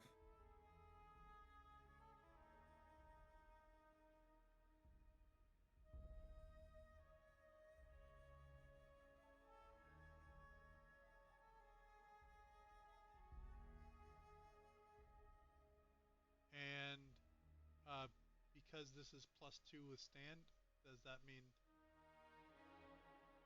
Oh, that's against the spell. Yeah, I'm trying to Or read is this it quick. this So basically, you have to roll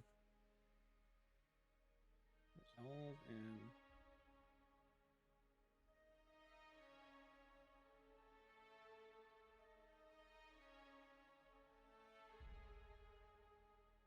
yeah, they don't do a good job.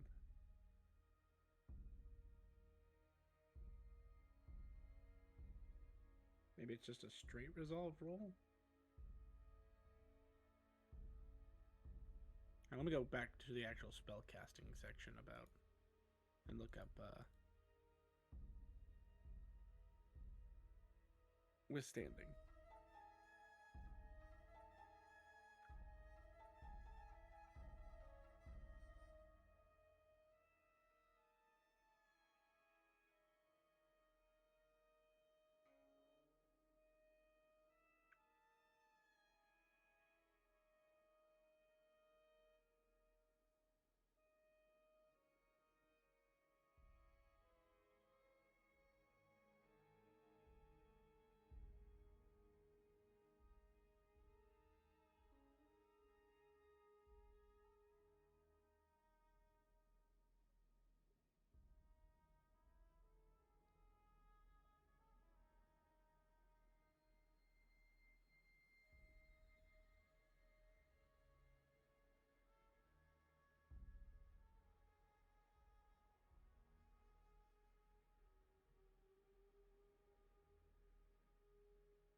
Huh. Okay, so the withstand work doesn't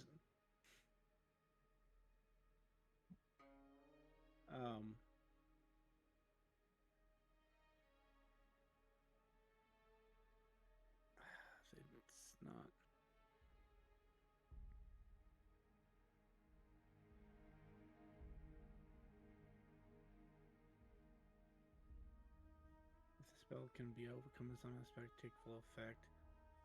Standard rating, usually a resistance attribute, but will. Oh, withstand is using Arcanum. Oh, that's only for dispellation.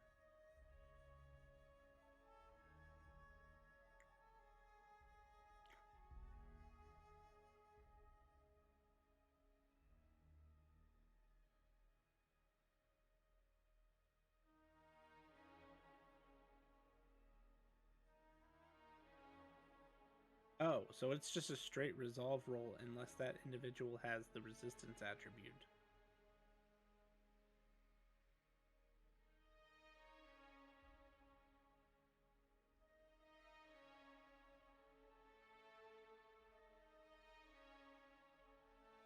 And so basically, you roll resolve. Man, I screwed up. I screwed both of us in this one.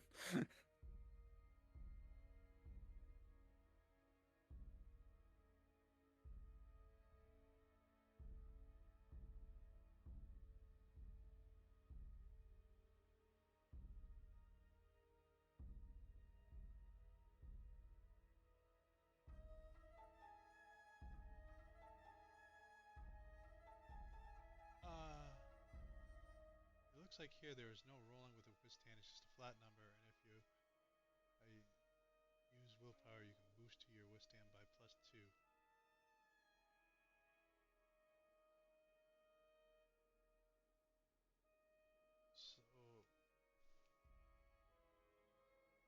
So Says the withstand stat is resolve, so I know you have to roll resolve. page is that on? For Sever Soul, it is page 132.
Oh, the rating. Okay.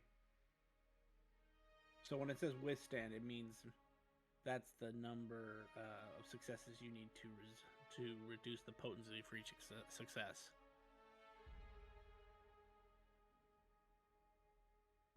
And it's based. So if you look at other spells, there's some that are withstand resolve, some are withstand rank. So it's based on my resolve. So I guess I roll. I don't understand. It's not very straightforward, is it?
So if a spell must overcome some aspect of its subject to take full effect, it will list a withstand rating in the description, usually a resistance attribute, with the spells themselves withstand spelling using the arcanum rating of the caster's highest arcanum. Withstood spells reduce their potency by levels equal to the withstand rating. If this leaves a spell with no levels in potency, it still counts as an active spell against the controller but has no further effect. So, pretty much, your potency is 3, and if it's attacking the resolve, if your resolve is not 3, then it takes full effect, right? Got it. I think that's what that's saying, yeah. And what is this spell doing? Yeeting his soul into the twilight. So, what's your resolve? 3. Do you know what the good news is? I don't yeet my own soul into the abyss. Correct. And you can only spend willpower to increase that by 2 if you know the spell is being cast. So technically, if you were still potency of 1 was going to affect you, you could spend willpower to gain 2 to that. Right. So as the guy's backing out the door, he just collapses.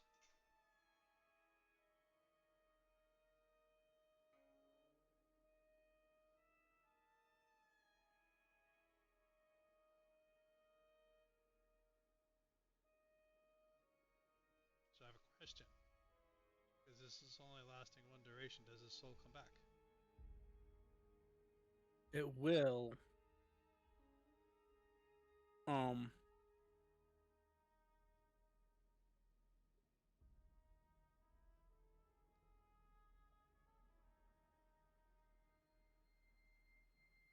Yeah, there's nothing I can do in between a single turn. Not with what I have. If I had the mind school.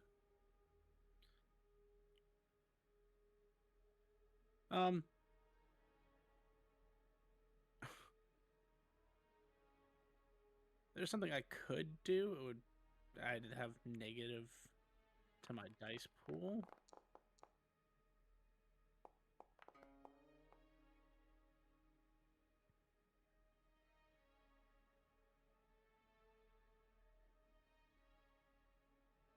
Oh no, never mind. I don't have a knife.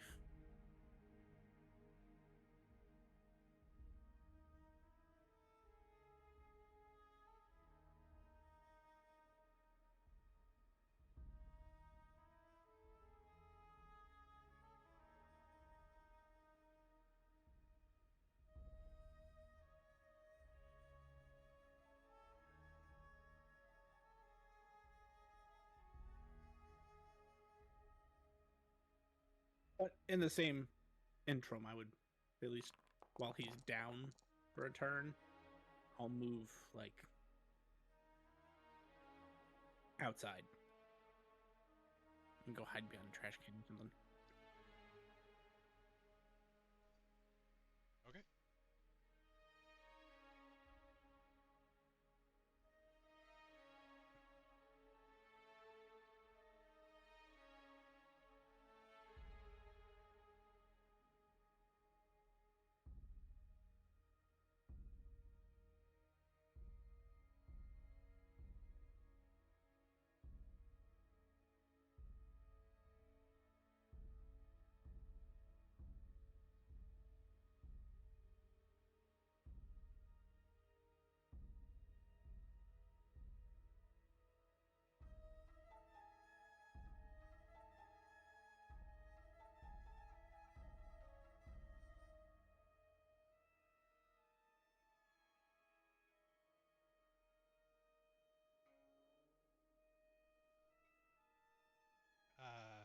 Xavier, as you are causing havoc in there, and then you go in and you type, would you say we know? Yeah.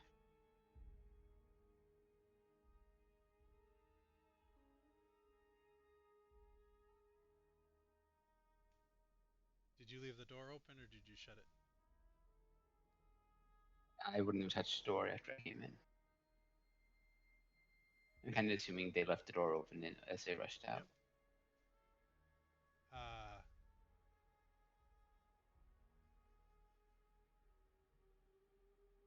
you hear a commotion in the back room, and then you see this guy come crawling,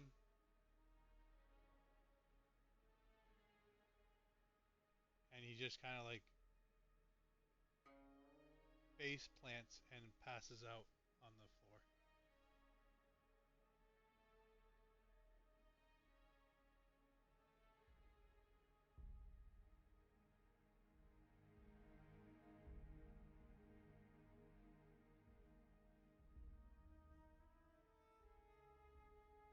Uh,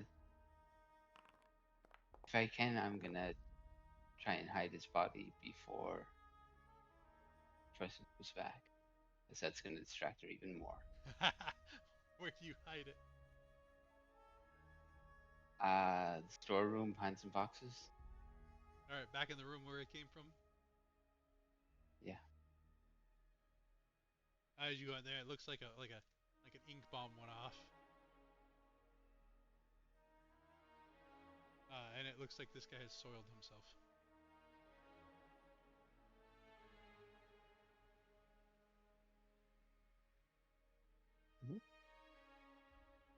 I almost guessed synthesis to see what happened, but I'll head back into the office. Uh,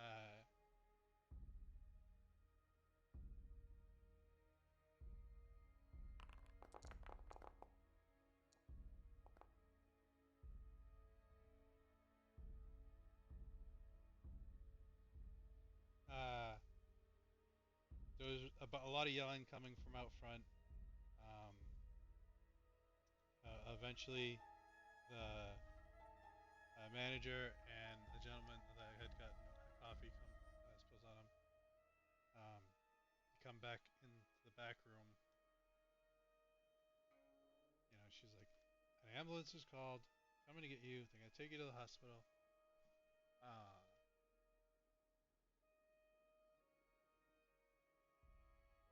and she's just giving the guy her information. Call him later on. And it looked like she was trying to take him out of the, cafe to calm the area down.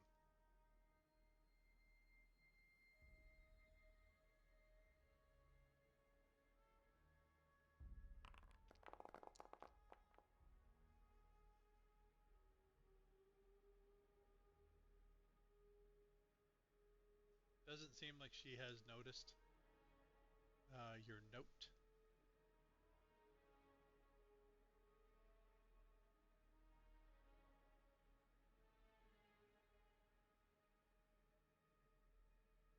Uh, about 10 minutes later, the ambulance pulls up. They come in, stretcher and everything.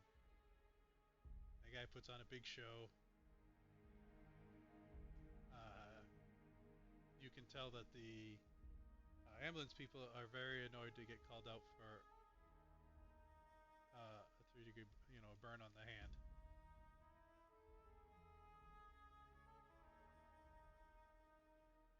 But they take him out.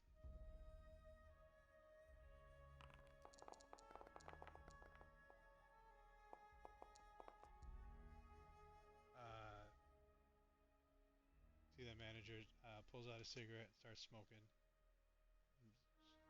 People, what the hell's going on? And then she looks at her computer.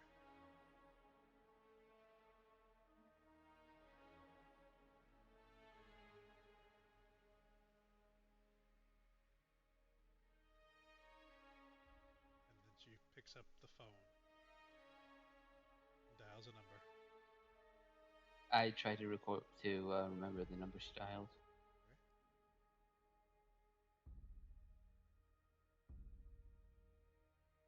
She puts the phone up to her ear.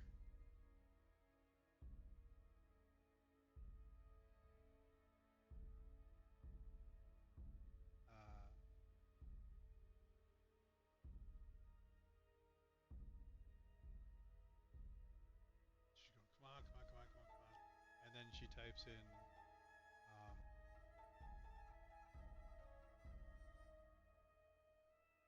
pound 1497, which was the same code to get in the back door.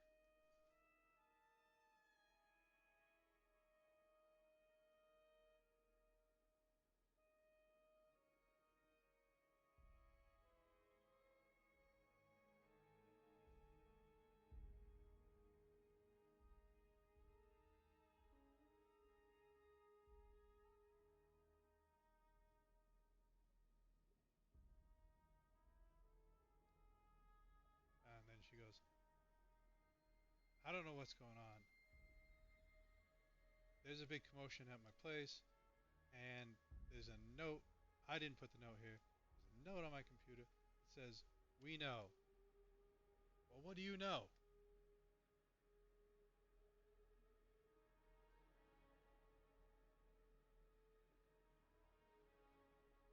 Well, I assumed you did it.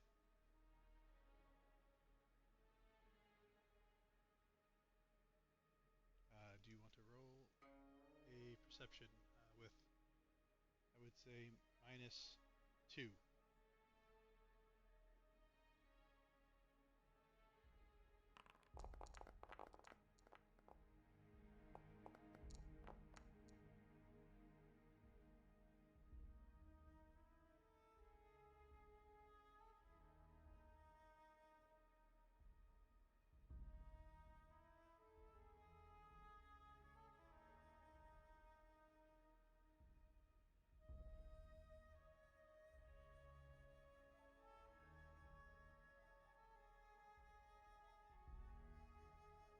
So as you're listening,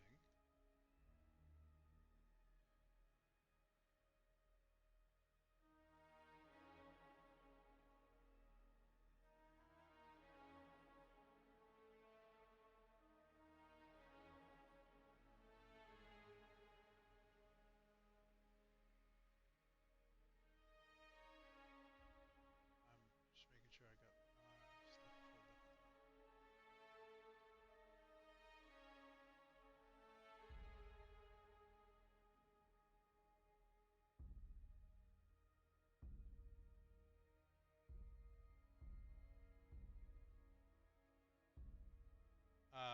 So uh, before she types in the first thing, it would say, you know, thank you for calling Helix Pyrodynamics.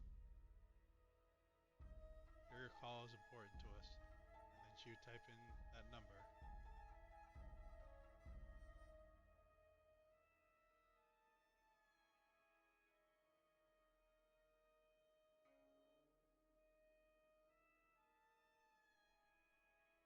Hello, you've reached Evelyn Cross. How can I help you? And then she says that thing. She's like, we didn't do that. Uh,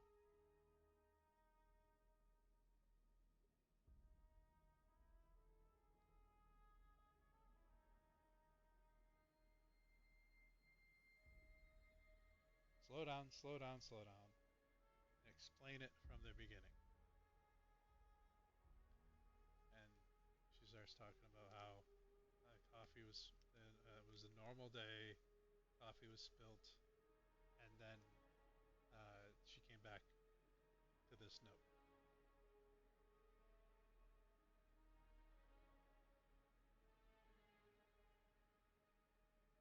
So you hear Evelyn say,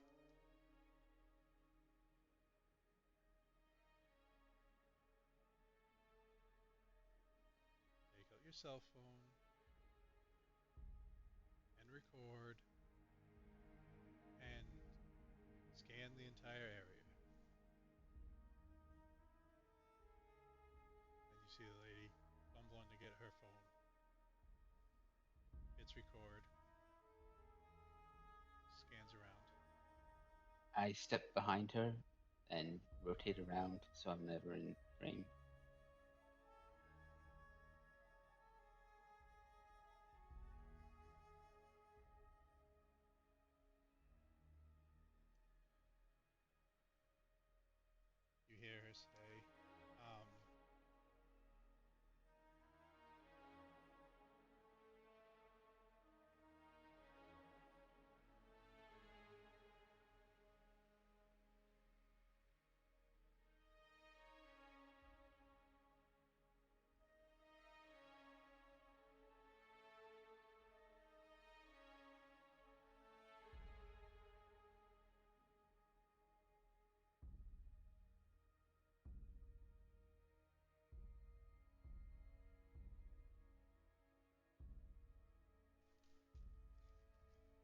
Now the next step is the most important thing to remember.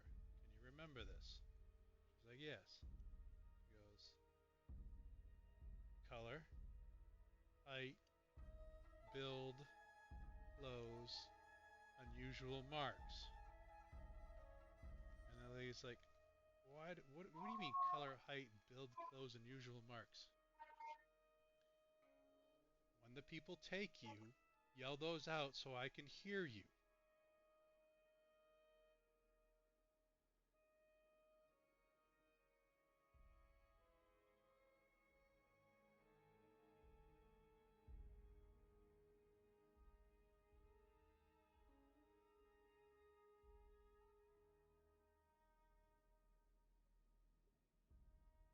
Uh, the lady that's in the room with you goes,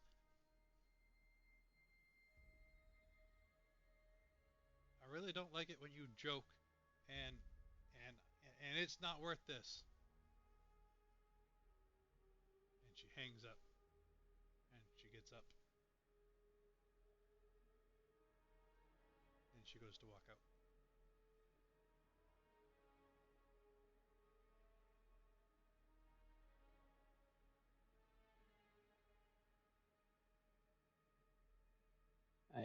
I'll leave as well.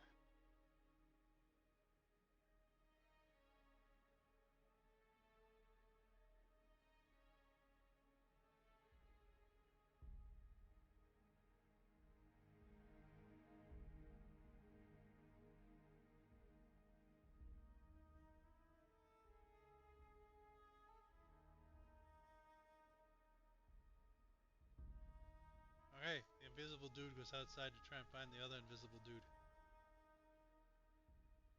When you go outside, can you roll perception there, Xavier?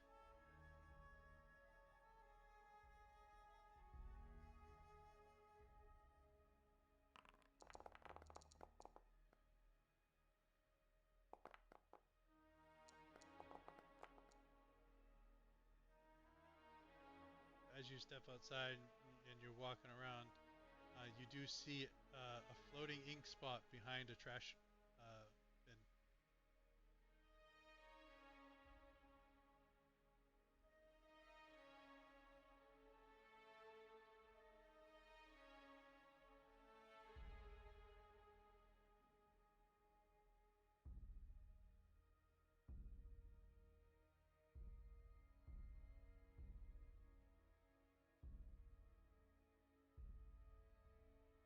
Okay, I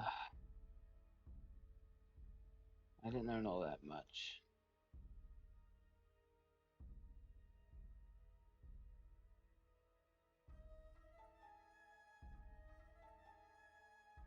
I didn't learn much either.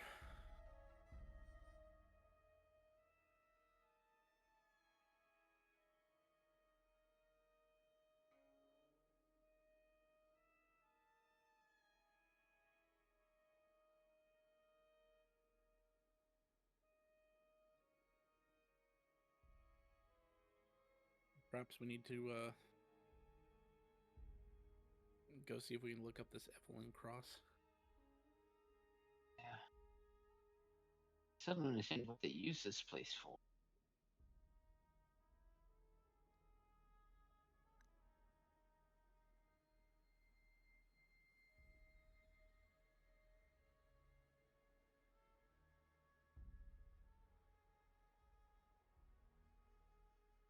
Yeah.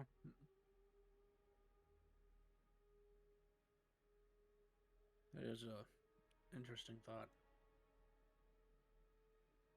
Maybe they just hope that like our werewolf friends, the supernatural just walk in and then they can kidnap them.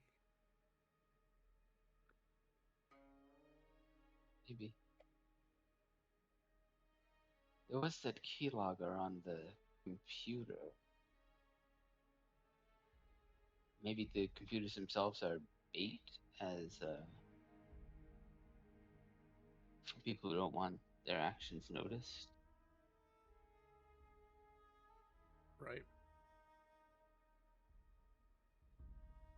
Or maybe they're hoping that Small fish will lead to bigger fish.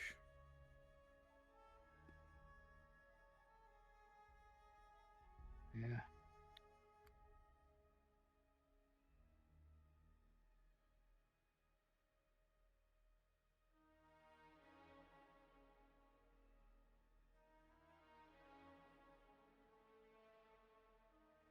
Alright, so I'll head back to the store and start researching these names I found of executives.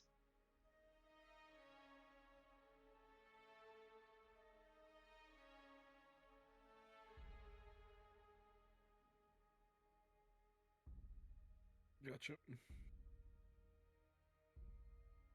I'll follow him back just because it's not like I have a full house or anything.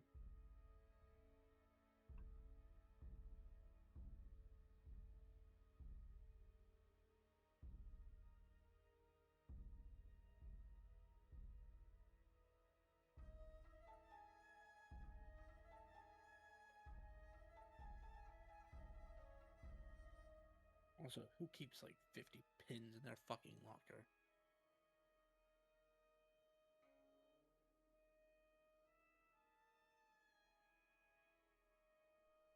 Li Chin, the art student, who's working as a barista. Fuck her and her art program.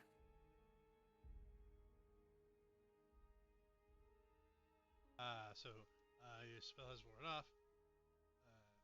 Between that and getting back, and then you're gonna look up people.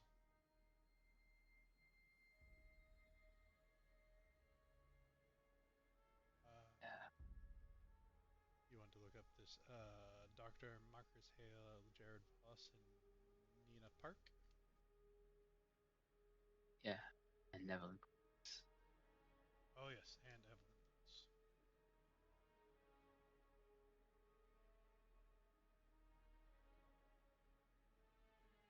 Um,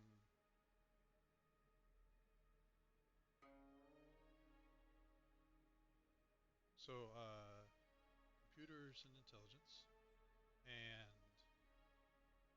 be an extended role, and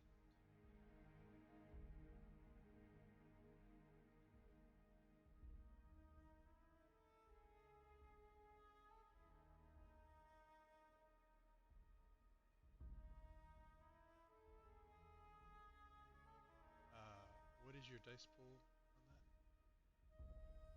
on that? 7. If you want to roll that 7 times. And who did you want to start with? Evelyn Cross.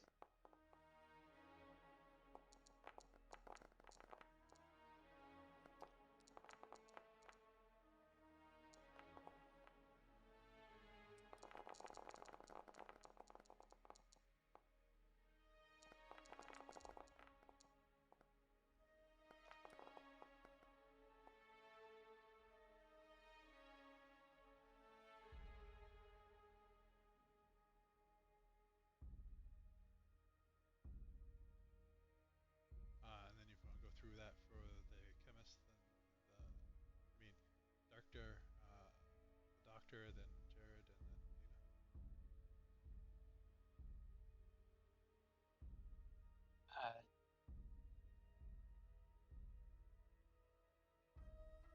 Yeah, I want to look them all up. So. You need me to? Am I rolling another 7 for those? Yes, please. Sorry. Okay, sorry.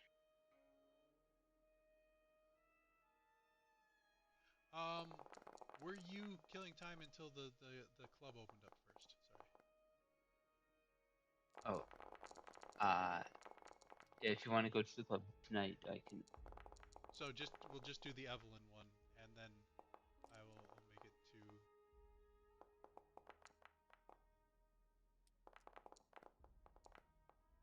So sorry about that. I will add those up and hold that for next time. So that was.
risk analyst.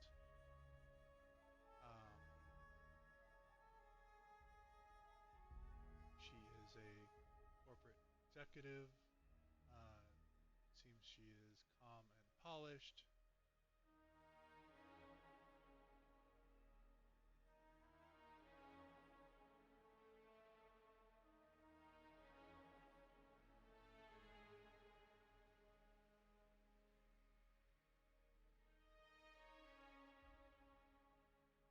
Uh, she had high grades in all her classes. Um, no, no, no dirty spots. Um, no arrest records. No anything.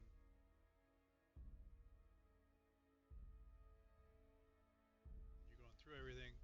Everything's a spick and span. You know, she went to college, and then she went to college. You know, she went to college for like 8 years.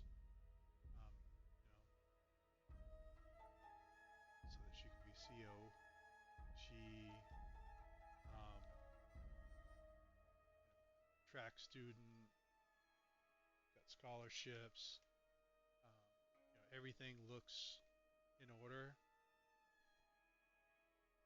until you come across your two exceptionals that you had gotten.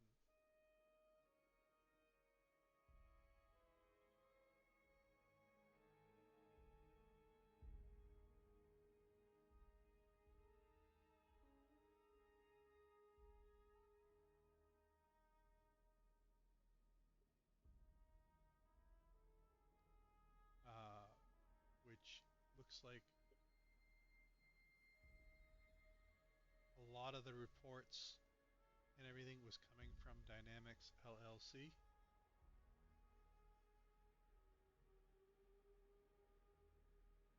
And it looks like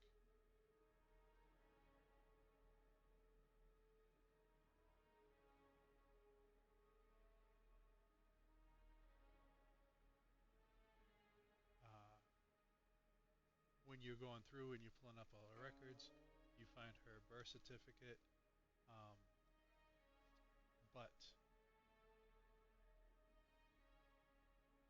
Evelyn isn't spelt the same way. Um, and then her birth date that she gave and the birth date on this don't match up.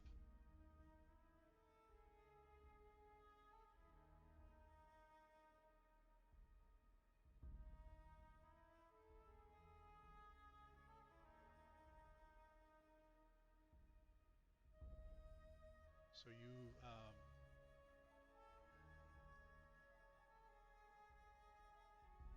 with your small amount of successes, you believe that this uh, is not her true name, but is just her cover.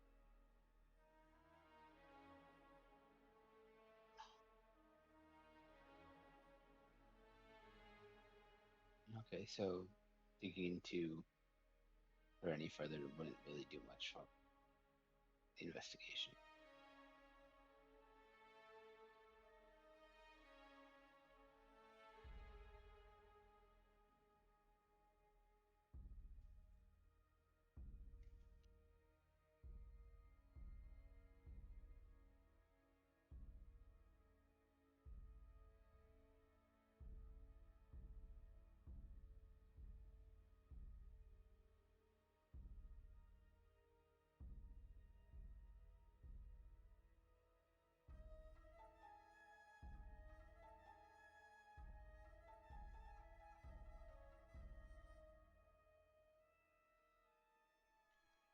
Yeah, it doesn't.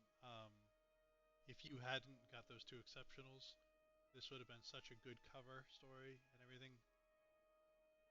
Uh, you wouldn't have noticed it.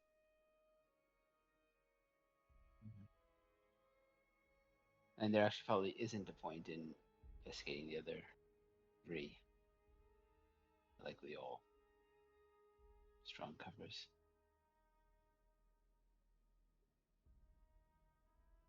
All right.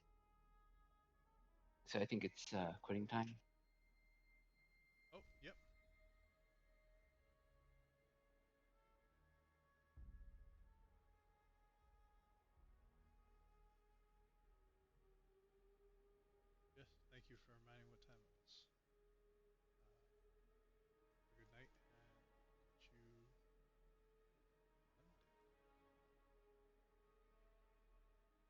Thanks for watching, Good night. everyone. Epitaphic Night. streams Monday, Tuesday, Wednesday, and Wednesday is D&D. The end of the month Wednesday was World of Darkness, like we just did.